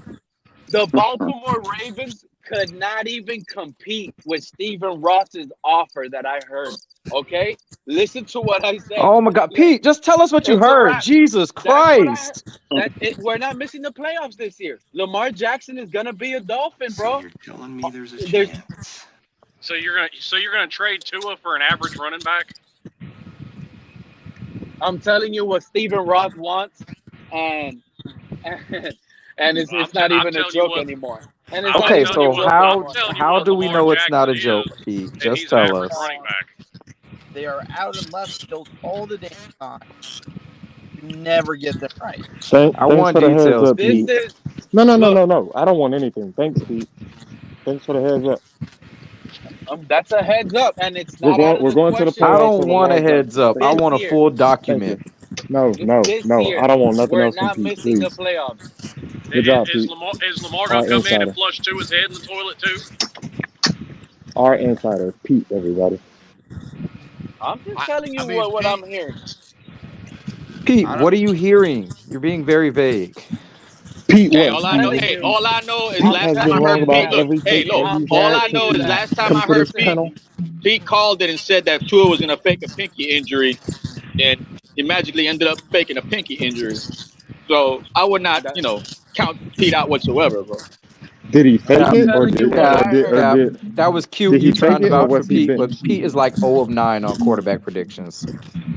Well, depending on how you want to put it. Depending on how you want to No, put it's it. not What is on wrong? how you want to Hey, but put let it. me You are ask you, more Shaw. often wrong Let than me ask right. you, Shaw. What is wrong with me having hope on a quarterback and wrong with you guys No, having no, no, hope no, on no, no. Tua? You don't have hope, Pete. You said it's happening. You didn't say it was that's what you hope. You said it is factual. Steven Ross is going to make Lamar No, Jackson the no, no, no. quarterback of Well, the Miami I'm telling you Dolphins. what I heard. Yeah, that's a fact. Cruz That Ruiz is is what correct. I heard. What I was Pete, talking about. you are so far 0 for 4 in your quarterback predictions. I just want What to say that. prediction? Soon to be 0-5. They're about to be 0-6 and 0-7, Steven. Yeah, well, when Gentlemen, let's just give Pete some credence for a moment. If you were to make a Tua for Lamar swap, that's Lamar's making $25 million this Why year. is this and needs even a a new contract. conversation? Because Okay, Pete Tua's wants it to making be. $10 million this year, so the because Dolphins would take $15 No, million because I'm adjustment in serious, brother. salary. That's Can I not a please joke. finish? Lamar Jackson, the Baltimore Ravens, Pete, I'm could telling you you guys please right now. stop interfering when somebody else is Mark talking? is scared of Lamar in Miami. You see that? Oh, you were. On Go and ahead, on go and ahead, on. buddy. Pete, could you please let somebody finish a take? Thank you. There's a $15 million cap difference between Lamar and Tua. So that would take the Dolphins salary cap down significantly. I don't think Baltimore, Steven, you're in Baltimore. What's the issue with the contract situation? Is he getting an agent? What's going on? I mean, basically, what I am aware is that, that I would say that he wants a brand new contract, and they're scared to give it to him based on his health. That's what long-term health. So are they Yeah. thinking maybe possibly a 4-year deal? I don't know. Whatever like, they're Dak Prescott? and they have offered him a contract. He turned whatever they offered him down. Is there an issue with him and Greg Roman and the way the offense is run? I don't know, but I would say that he wants to be paid like a top 5, a top 3. It doesn't matter because NFL. he's a Dolphin. Pete has spoken it, so it will never happen. We'll just see who's laughing at the end when Lamar comes in the locker room and flushes to his head. I thought I was the only one that felt like that, Andreas. Every time he comes in Listen, here if Pete says with it, you someone can we're just getting, count we on it don't not get it. happening. And I So begged let's him just not to keep say it no hoping more, Pete so it says we can don't happen. make the playoffs and we never win another Super Bowl. I don't know. You got to ride it out with Tua this year, see where it goes. And, right now where I see He the said we Dolphins, were making the playoffs because we were getting from Lamar an Jackson. Pay NFC East attention, competitive crypto. site I know that. perspective. But which you means got to both run it of with them is Tua. not You going to got to come run it with true then. McDaniel, and you've We're got to not let making the this playoffs team and we're not have getting a Lamar chance to Jackson. gel and build. Pay attention to that, Dravius. No, he put the two thoughts together. So I'm gonna go with his prediction is just it's a no dog. The history of the Dolphins says that they keep changing, keep making changes, Whoa, whoa, They whoa, really whoa! need Don't tell us about stability. our history, buddy. Worry about your history. I'm on a Dolphin panel, so I'm talking about Dolphins history. Yeah, but keep the history aspect to us, not to your eyes. All right, there, you're biting off a little bit more than you can chew here, guy. Okay, you Damn, might say that, but I guess this one of ain't the a free reasons country anymore, and you can't say It's what you free. want. It's free, but on this show, you got to pay sometimes to get hurt. So throw me off. Pony up your money and bounce me if you don't like what I have to say. But facts are, the teams that have the longest long-term history of success are teams with stable front offices. That's fact. Nobody. No, can you said it deny was O-line. Now it's front office. Make up your mind, bro. The problem with the Dolphins over the last 20-some years is instability in the front office. You never stick to a plan. You and said let somebody O-line. actually run So it make through. up your mind. What history do you know? I know history. I believe me, I know history. Would you like me to Okay, go our back history to? says our O-line's been the issue, not the front office. The front office got us to the playoffs 3 times in the span of 15 years. We just haven't had it because we don't got no running game. Don't make simple difficult. Well, Cap, and I'm not backing up Mark here, just so you know. I would say that we've had an inconsistency in our front office too. Like we've had what? Yeah, that's fine. But look, when Jeff Ireland was here, we made the playoffs twice. Before that, we made it once with Jay Fiedler. Lance said, "See you later" for 10 minutes. That's what I'm saying, bro. Like, come on, man. That's what as dysfunctional as the front office is. We got to the playoffs 3 times running the ball. We need a bell cow, bro. Time out. Did we get to the playoffs 3 times running the ball in the last 20 years? Well, look. The first one was Lamar Smith. That was the fluke Lamar year. Smith. Okay, wild. Lamar Smith, Ronnie Brown, Ricky Williams, and if you want to count Jay Ajayi before he got traded, you can count Jay Ajayi. And they all had fullbacks to help they lead the way, bro. Look, don't tell me about my history, Mark. Here's a real thing. Well, okay, I'm not even gonna get into all that, but all right, I'll concede to that notion. Yeah, Steven, shut it. All right, I'll concede to it. But what I will say is we've had a big inconsistency in the front office. You know, what we had Tannenbaum, we had Jeff Ireland, we've had Bill Parcells, we've had who else has been in the front office? Bill Parcells' first year we made the playoffs. Okay, and then what fact happened? Fact or not fact? I'm just saying, fact or not fact? We did. That's fact. Okay. I'm just saying, like, come on, man. Still, like, we're talking about look, the like playoffs. Crypto said, we can't have balance, bro. I'd rather not have balance in the front office and have balance on the field. We're still talking about making the playoffs 3 times in 21 years. Really? We're talking about dinners. I mean, look, we're talking about 2 dinners and desserts and I mean, what are we doing here, bro? Like, I'm just giving you facts right now. We made the playoffs 3 times running the ball with a fullback and a bell cow. I don't know what else to tell you. What I think we're arguing 2 different things here. I am arguing the fact that there's a lot that needs to be addressed and changed, right? I'm not arguing that. I agree with you with that. Yeah. Okay. All right. But I'm just saying, like, don't tell me that the front office is the cause of everything. When we made the playoffs, you know, I mean, I don't know what to tell you, man. Like, I can't be using the front office excuse anymore as much as the O-line excuse. Like, something's got to give. We all know it. We all seen it for 27 years. We haven't done anything about it. What else you want us to do, bro? Like, we need somebody else to beat on besides that. Well, what I hope that we do is I think we started to address the O-line. I don't think we finished it. And I think there's 1 or 2 more moves that we need to make in this training camp. And I think that they have to do with getting rid of maybe 1 or 2 players for salary cap purposes and maybe going out and getting 1 or 2. I mean, I want to, like, to this point, I think there's got to be a starting offensive line, maybe even a center out there that's worth, worth the value of trading for. That somebody sees, hey, maybe he's expendable on our team, or he's not a good fit for whatever the case may be. So I would be interested in somebody like doing the research on what are like 3 centers in the NFL that are currently starters with their teams that could be expendable because maybe there's a good backup behind them and they're overpaid, Maybe they're, I'd be interested to know that, because if Tretter's not the guy, then who is? Because what we have here right now, I don't think the answer is currently on our roster. And that I don't think anybody's going to argue with. Isn't Ruiz a The backup? guy is Or is he already in the starting now? building, Steven. We got locksmiths as head coaches and coaches. So it's their job to fix the freaking offensive line. Hold on, wait. Steven, But if Steven. after 2 days of training camp, or after 2 days of inter-squad practices, and if we, depending on how the offensive line looks from a run standpoint, with the first string next tomorrow or Saturday, what are you going to say then if they look like if they have another bad day tomorrow? At least the Then O-line. fire the locksmiths and fire Greer.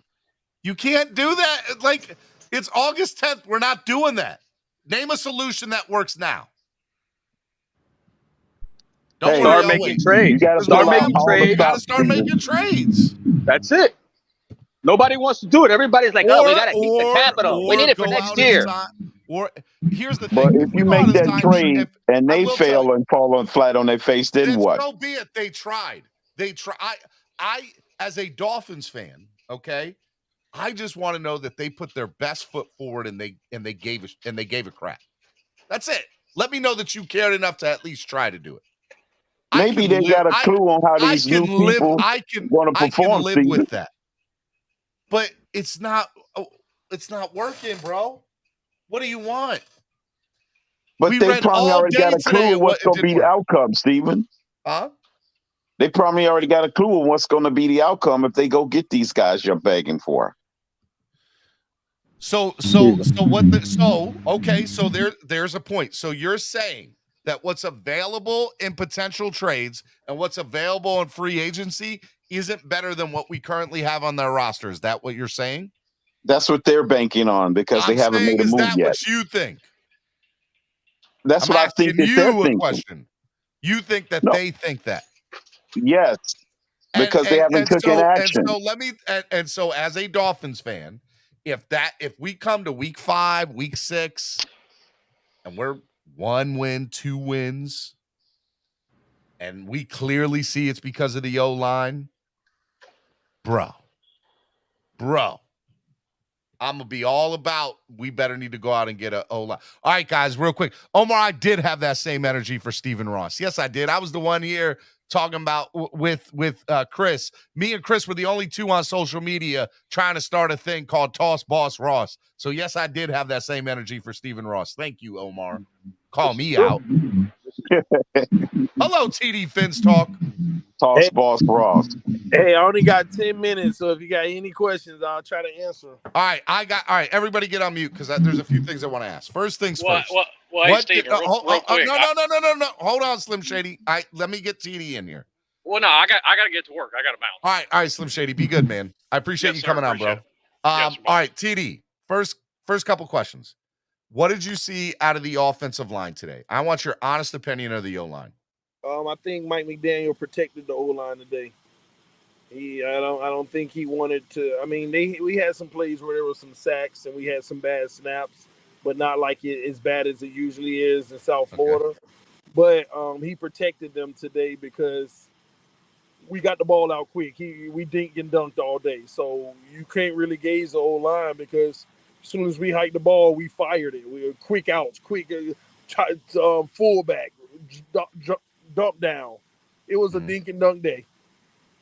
Okay, and the runs that you did see today, were they stopped at the line of scrimmage for the most part? They kept running into a wall. Sometimes we would stretch it outside.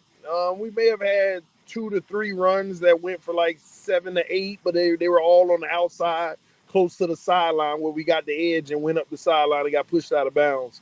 It's still a poor run game. But again, it's hard to gauge this run game because this is one of the best defensive fronts in the league. That's fair. I'll give you that. Okay. Now on the one-on-ones that you saw today, TD. Trash. Which one was trash? Because you didn't even let me finish getting the question out. All of ours were trash. We probably converted like 3 passes in one-on-ones. Oh, even in passes and one-on-ones. Like I'm talking. Well, I'm really looking at the deeper shots and stuff like that. It was just bad. Like the Tampa from Bay from like our offense or from our defense. Offense was bad. And the one-on-ones. Our defense was bad too. So I'll get to the defense here in a minute because there's two people I want to talk about in particular today. Okay, so on the one-on-one pass, what about in the one-on-ones with the offensive line? With the exception of Teron Armstead, I heard that all of our guys got beat today. Never saw it. Sorry, Okay. I had no coverage on the. That's fine. No, that's fine. All right. I'm trying to go based on the questions that I saw today. All right, let's go to the defense. Do you have anything else on the O line that like who was playing center most of the day? Who was playing guard? One moment, Steven. Give me 1 second, Steven. Yep. Trying to get these questions answered. Here, I'll do a reset while we're waiting. Miami Sports Music's #1 Miami fan morning show. Clap blockers right here on the Miami Sports Music Podcast Network. Okay, I don't know anything about the O-line today.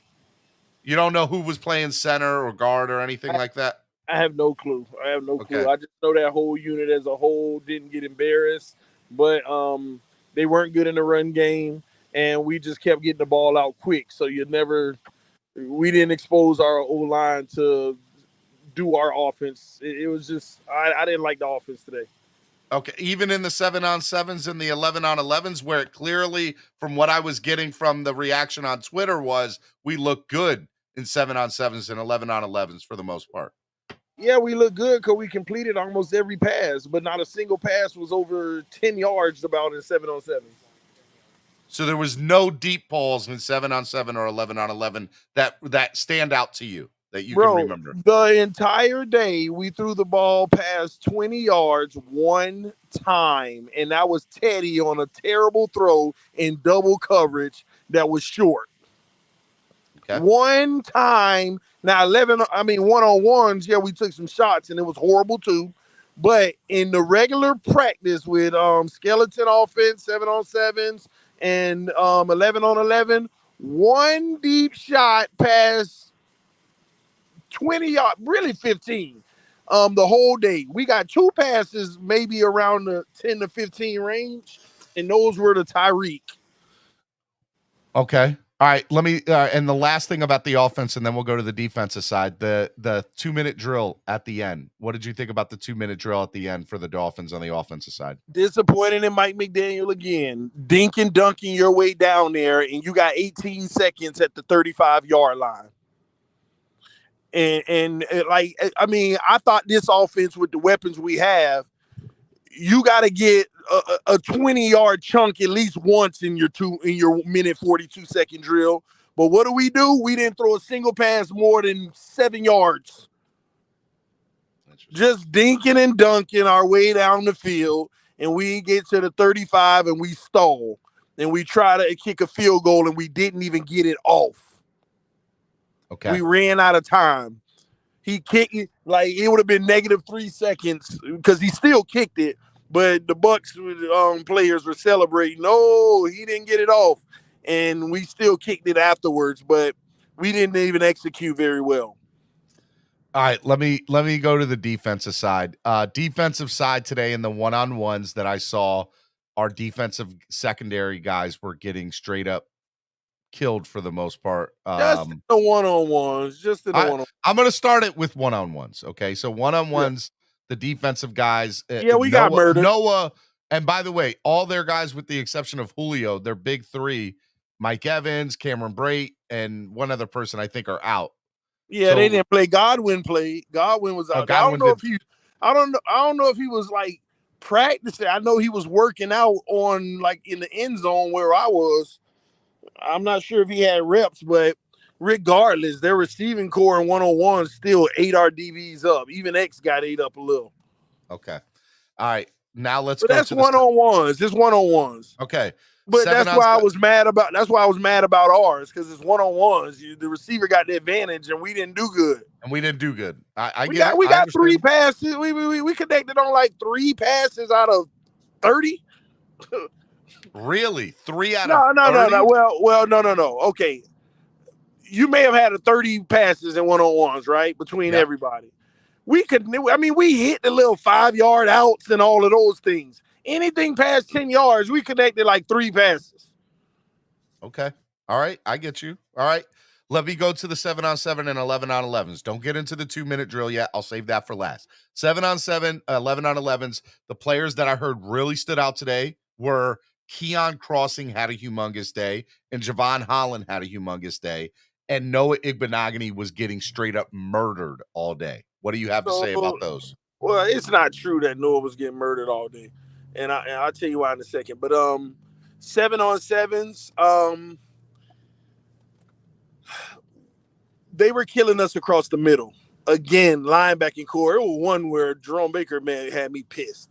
I mean, he literally just turned his whole body away from the quarterback so he could drop back in coverage. Mm-hmm. But the fullback or tight end just slipped right behind him and caught it. Jerome Baker turned around like, oh, I didn't know. Like, why would you ever turn your back to a quarterback? Like, but our middle of the field was just open. They would kill us on crossers but now it wasn't nothing deep. They would kill us for 7-8 yard crossers sitting down in the zone. Brady had a lot of out routes today. Now, when I criticize our offense today, remember our defense kind of forced their offense to do the same thing, but they had a few more intermediate plays than us. All right, now let me ask from the standpoint of Keon Crossing and Javon Holland in particular, those two guys real quick. What did you think about them today? Holland had a solid day, a really solid day. I just feel like in a traditional set, sometimes he's late to come over and help. There was one where Brady dropped a dime on Noah, but Noah was in great coverage. It's just a dime. You know, what can you do? And Holland it was good coverage. It was a good throw. It made the best man win, and he just happened to get beat on one. Yeah. Crossman, that's number 27, right? Keon Crossing, yeah. He had a solid day, but let me tell you. All I heard was him today was like, I heard like 4 plays on Twitter where he was just balling. He had a solid day, but it was one that he showed up big time. It was like they were driving down the field. It was the second team. It was number 11, the quarterback, because their backup is pretty sharp too. I kind of like him. Number 11, he was threading a needle. The placement of the ball was perfect. The receiver had a little crease, and Crossman dropped off of his zone, came over and pass broke it up. It was huge. That was a 25, but it was a huge play. Good pass breakup by him, leaving his responsibility because he saw what was happening.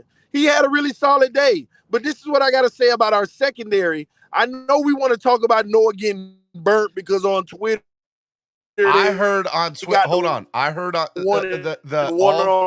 Hold on, TD, you're breaking up. TD, you're breaking up. TD, you're breaking up, my guy. Hello? TD, if you can hear me, let me know. You're going out and you're coming back in, TD. Yeah, can you hear me? Yeah, I can hear you. I'm in a little rough patch area. Yeah, I can hear you. So if I go in and out, I'm still here though. It's all good. All right. So real quick, all I heard today on social media, and this is everybody, is that Noah got killed. I didn't hear any positive thing about Noah today. Tell me if they're right or what you saw from Noah. They're right and wrong, and let me put some context behind it. First of all, you start the day getting killed on one-on-ones like everybody, right? Yep.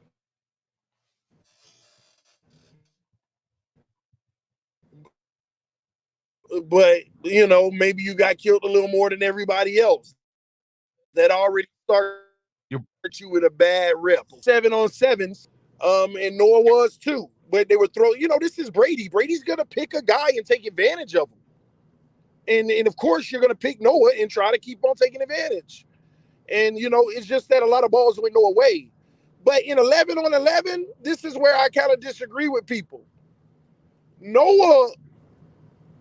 had a rough time today. Let's get that straight. And there were was there a lot of checkdowns from Brady? Yes, there was a lot of checkdowns from him too. So when I say I didn't like the fact that we were checking down, our defense was forcing that too. So Brady had to check down a lot. So if Noah gets beat on a 5-yard out, but he tap him out of bounds, he giving up plays, but he was covering in the secondary. Of course, he got beat some, but there was some good coverage by this entire secondary for most of the day. Noah made me mad at the end of practice where I was like, cut him. We're in a 1:42 drill, and Brady and them got literally like 22 seconds, and Brady throws a 5-yard out route, and Noah's in coverage, and he's in good coverage, but Brady throws it short, which forces the receiver to come all the way back for it, which the receiver does. Noah wouldn't have known that. The receiver catches it, and it would have been a good play by Noah had he ran up and just touched him. Noah just stopped playing. He stood there like the play was over, and the guy went up for another 10, and he realized, like, oh, crap. And they got in field goal range and basically won the session. And Tampa Bay players waved us off the field at the end like we won because our unit didn't score and we didn't get the field goal in time because the game clock ran out. And Noah gives up the last play that puts them in field goal range and they win. Is that because he gave up, or what do you think? Say that again. Is that because he gave up? Is it fair for me to say that he gave up on that play? He was confused. I don't know why. He thought the play was over or something. I don't know. Play till the whistle. That's how I feel. Play to the whistle. I don't know what happened with TD. He left. Maybe we'll bring him back on here in a second. All right, Miami Sports Music's #1 Miami fan morning show. Clock Blockers right here on the Miami Sports Music Podcast Network. It is 1:01 in the afternoon. We're running a little later than normal. 172 people in the room. Hit the like button. Donate to the channel. Help the channel grow. I'm going to wait just another minute or two to see if TD will come back on so I can finish this because there's just 2 more questions I really want to ask him. So I hope you all enjoyed the coverage today. It was a lot of fun. I know a lot of you were on TD's channel, came back over here. I appreciate the love. It is Wildin' Out Wednesday. We had a panel today. In fact, I'll bring some of the guys back since I don't want to wait for TD all day. Guys, real quick, what did you take from TD's view there? We'll start with the Dolphins guys, Rashad and Crypto. What did you take from TD? Then I'll go to Mark. Status quo. Go ahead. No, basically, it is what it is. It was basically a status quo day when it comes to the Dolphins' performance. Mediocre to average offensive line and running back play. Hold up, Crypto. Go ahead, TD. You back? Yeah, my bad. That's all I had to say about Noah. He got beat a little today, but in 11 on 11s, I thought he played good coverage. Better offense is always going to be great defense. I'm not going to put a lot on. I mean, we talk about he going up against the GOAT and, a receiving core that got some camaraderie with them. So, all right. So what do you think? So there's three more questions I have for you.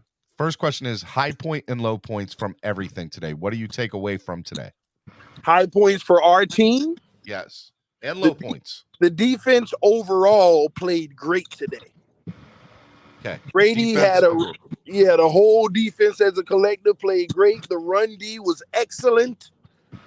Brady was getting frustrated. They made him throw some of them errant passes when he get frustrated. He doesn't do well when he's upset. Yeah, he didn't throw any picks today, but we frustrated him. And we made it tough on Tampa's offense. Now, mind you, he didn't have his full plethora of weapons, but we made it tough on them today. So the defense won the day for us. That was the high point for us. Defense ruled the day for us. Okay. Low points? Low points are, again, our running game is, in my eyes, non-existent. And let me tell you, I'm actually down on this offense now. I mean, we're throwing bombs all in Miami. We're throwing deep balls and taking shots all in Miami. Now you get in front of a real opponent, and one pass goes past 20 yards today in 11 on 11. Let me just say that I think there's something to that. I don't think they want to give away the entire playbook and all. Steven, you got a whole package of you got a whole package of deep and balls. we still got tomorrow. Tomorrow. Maybe tomorrow they do that. Yeah, you got a whole package of deep balls where you ain't got to give away the playbook. That's true. I'm not denying that. Now tomorrow though, if they if they're throwing deep balls tomorrow, are you going to be like, okay, they were trying to do something today? Absolutely. Okay. Name a practice that we've had where we've had 0 touchdowns. I don't know any. Except today is one. Between 7 out of 7s and 11 out of 11s on 1-on-1s, we had a couple. Yeah, but that's 1-on-1. You know what I mean? Okay. In organized. Yeah, name a day where we didn't even get a touchdown. I don't remember any that so far this year. Multiple. Exactly. Like this offense went into turtle shell mode. Like everything was dink and dunk. 5-yard outs. We hit the fullback by 20% of the whole offense for 2 yards all day. Okay. Ingle with that red jersey caught by 8 balls today, I feel like. And none of them went more than 5 yards. I'm going to wait to reserve that me agreeing or disagreeing with you till tomorrow. Well, what I'm saying is nothing to agree or disagree. It's just what they did today. That's okay. And that's your viewpoint on it. And you were disappointed in that. No, it ain't my viewpoint. That's what they did, Steven, today. Okay. I understand that. And you were mad that they didn't take more shots. It also means they didn't take more shots either, right? And that and you know, hey, look. We were running the routes. We were running the offense that we had in South Florida. It's not like I mean, we weren't closing the offense up. It's just that quarterbacks were trying to hit the first thing they saw right away for 2 and 3 yards, dink and dunking our way down the field, just like last year. Next question. Okay. As far as what do you want to see tomorrow and what do you expect to see tomorrow? Defense give us 2 days of what they did today, and offense opened it to freak up. Stop being like we had a boring offense today. We had a game where it looked like the final score would have been 12-9, and they won. All right. And the very last thing I have for you, were you at any of those press conferences at the end? No, I get up out of there. Okay. All I right. saw Tua's. It was trash, right? It was the worst press conference you've ever seen. No, I thought he was lively. I thought he was having fun. He went to Ocean Time. Me and my wife went there. So there was just so you know, and this is our viewpoint on it. The press conference was about 10 minutes long. In the first 8 minutes, they asked questions, non-football related, all about him going out to dinner last night, who paid for the tab, how much did you leave for a tip, who ate the most. 8 of the 10 minutes were non-football related questions. The last 2 minutes were I don't want you just came. I personally look at it differently. I think that I wanted to hear football related questions. What did you see? Why don't you guys take as many deep passes? Well, you know, what did you think of the run? Like I want ask those questions. That's the questions that I wanted them to ask. And we spent 8 minutes talking about crap. Well, I like the questions instead. I don't mind there being 1 or 2, but to spend 8 minutes of a 10-minute press conference about it pissed me off to the umph degree. Ain't nothing he was going to tell you that was going to matter anyway. Tampa has a good defense. They roll their coverage. You know, we just got to look at the film and get better for tomorrow. What are you eating? Chicken tender. Delicious. Delicious. I got to get out of here and lunch with the wife. Hey, TD, where you're going to be back again tomorrow on your channel? Yes, sir. All right. You go take away all my listeners tomorrow, okay? Oh, I didn't know I did that. I'm just messing with you. It wouldn't matter. No way. You're doing great coverage. I'm just messing with you, man. Just jokes. Just jokes, TD. Enjoy your lunch with your wife. All right, bro. All right, everybody. All right, man. Be easy. All right, TD. All right. They just jokes.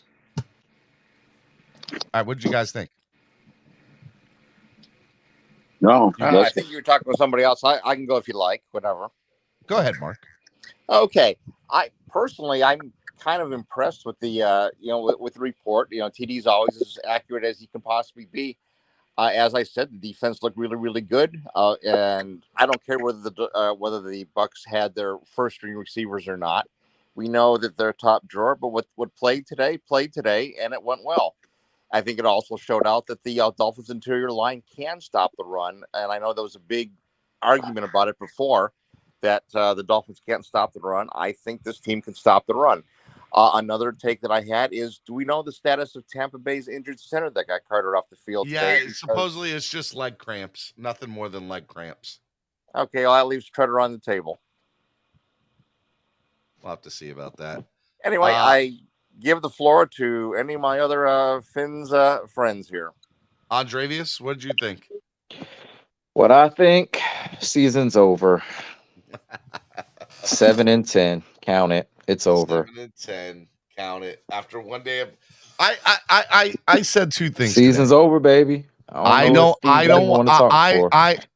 am upset with how the offensive line looked, but I'm not hitting the I don't want to hit the panic button. Okay. And I'm not hitting the panic button. But I have scratched my head and been like, what does this offensive line look like? Is this something that we need to like seriously address? And I think a majority of the consensus of the entire fan base for the Dolphins we're nervous about what the offensive line is. At minimum, nervous about it. We're snake bitten, Stephen D. We're snake bitten. Too many times, right? And so I get it. I understand it. I want to make sure we're covered in multiple angles, and right now I'm not sure of that yet. So, well, tomorrow, Stephen, it'll be interesting to see if the Dolphins open up the deeper passing game, because that's going to tell you where you are as far as pass protection is concerned against Tampa Bay's defensive line. If the offensive line can hold up and they take some deep shots, whether they hit them or not doesn't matter. To me, it's the protection that matters. If the protection is there, whether it come from, Connor Williams playing center, or are they better off with Dieter playing center, tomorrow's practice needs to explore those things, because the Dolphins have got to know what they have, because no matter how much Tua progresses, they're going to be forced back into teams that are going to take away the run, because the run isn't there. They're going to be able to do it with 7 guys on the front line. They're going to be able to drop back 5 or 6 in coverage. And then it's going to be really difficult no matter how great the receivers that you have are. And that's really the bottom line. You're right. So take some chances tomorrow. Get it up in the air. They can't actually hit the quarterback, but they can call what sacks are going to be. So air it out, see what happens. You're 100% right, Mark. Mark, I appreciate you coming on the show today, man. I'm going to let you go. I'm going to let everybody go, man. I'm going to wrap up the show today, my guy. Thanks, Steven. Have a great day. You too, buddy. Crypto, any final thought there? Like my title said, man, this seems more like the status quo based on what TD said. We're pretty much in status quo mode until we see something change based on the personnel that we got. No deep attempts down the field. I guess they was trying to once again hide the ball. And what's this big secret for everybody to know? You got Tyreek Hill. If you got time to throw, at least take a shot at it. But there's no sense of keeping secrets. Everybody know who's going to be on the roster as far as the main guys. I got you. There's no sense of hiding them. Hiding the guy. Everybody know who you got. But it's the same thing. Concerns about the offensive line. And to Cap's point, by the way, that's all I'm saying. It's concerns. And like Von Joe's like want to push the center narrative. I'm not pushing the center narrative. I think it's a legit concern. I'm concerned about it.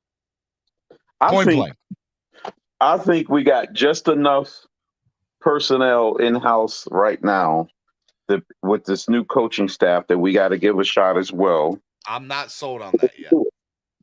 So you're not sold on the coaching, Stephen? No, it's not that I'm not sold on the coaching. That's not what I said.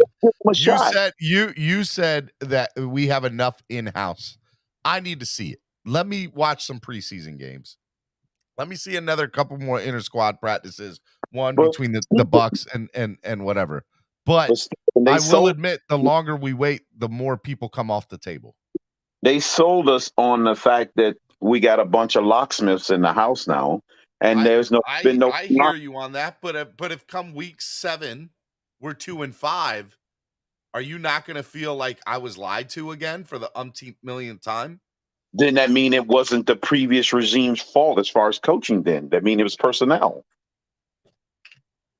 That mean it was a personnel problem. If this coaching staff can't fix what the personnel did, but then people are going to say. But then the narrative would change. Then the narrative would be, so a majority of this personnel is from the previous regime. Are we going to blame this new offensive side of coaching and this new head coach for their mistakes? No, because they thought that the Greer told you that, and Ross told you that the groceries were fine. He was fine with the groceries from the previous regime. Did he not bring back everybody on defense? And I mean, he did. He did. The only person that left was what's his face? Who's the other corner? Talking about Williams, not Williams. I know you're talking. His name. You know who I'm talking about, though. That's the only guy that I felt like I would have liked to. 99% of the defensive personnel was returned. About, I guess it's looking like about 80% of the offense was out the door. But the main guys are here, Wallow and Gesicki, and the quarterback. Mm-hmm. So they retained them. So it's going to be, if the coaches can't fix the offense like the previous regime can't fix, then what are we doing here? We're treading water. That means you fired the previous regime for nothing. You're right. You're right. I got you. We're going to find out. It's going to be very interesting. It's going to be very interesting to see. All right, let me let you go, man. I appreciate you being on today. Yep. No, appreciate it, Steven. No problem. All right, Miami Sports Music's #1 Miami fan morning show right here on the Miami Sports Music Podcast Network. I hope you all enjoyed the show today. Wilding Out wasn't exactly wilding out today. It was very low key. I'm a little frustrated, I have to admit. Just so y'all know what I do on a day in, day out basis. I'm always trying to put the best content out, always trying to put the best stuff out there.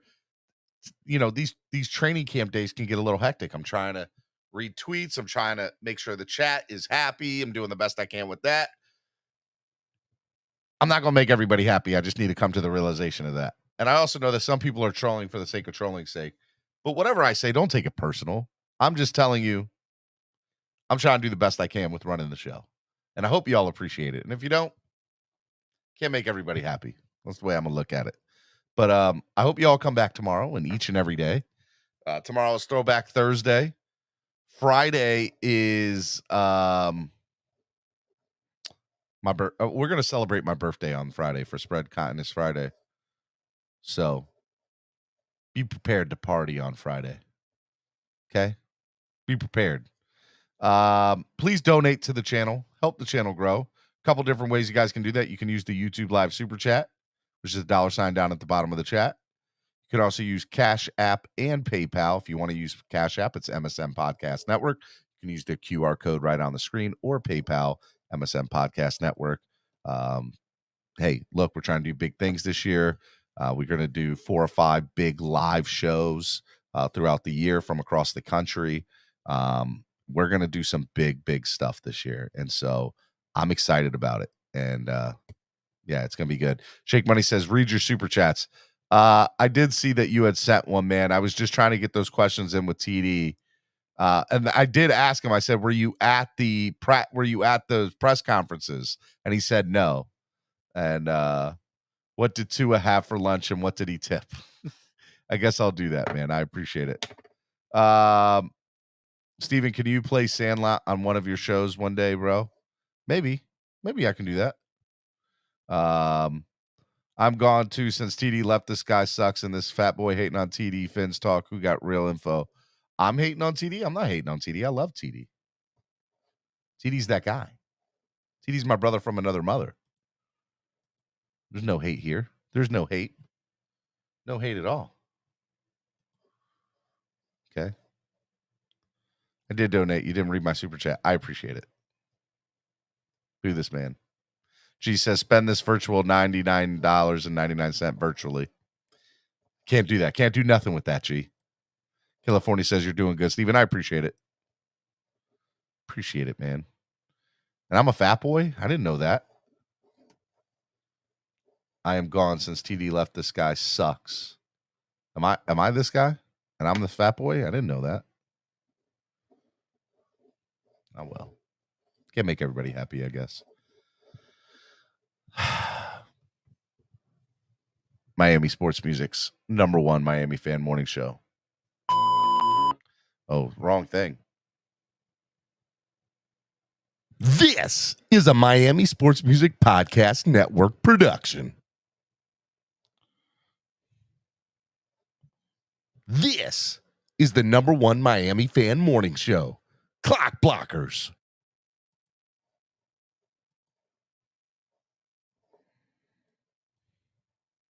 Hey, guys. I will see y'all tomorrow right here on Throwback Thursday. We're going to have a good show tomorrow. Tomorrow, maybe we'll do Wildin' Out Thursday, maybe. I don't know. We'll see. I'll see y'all tomorrow. Peace.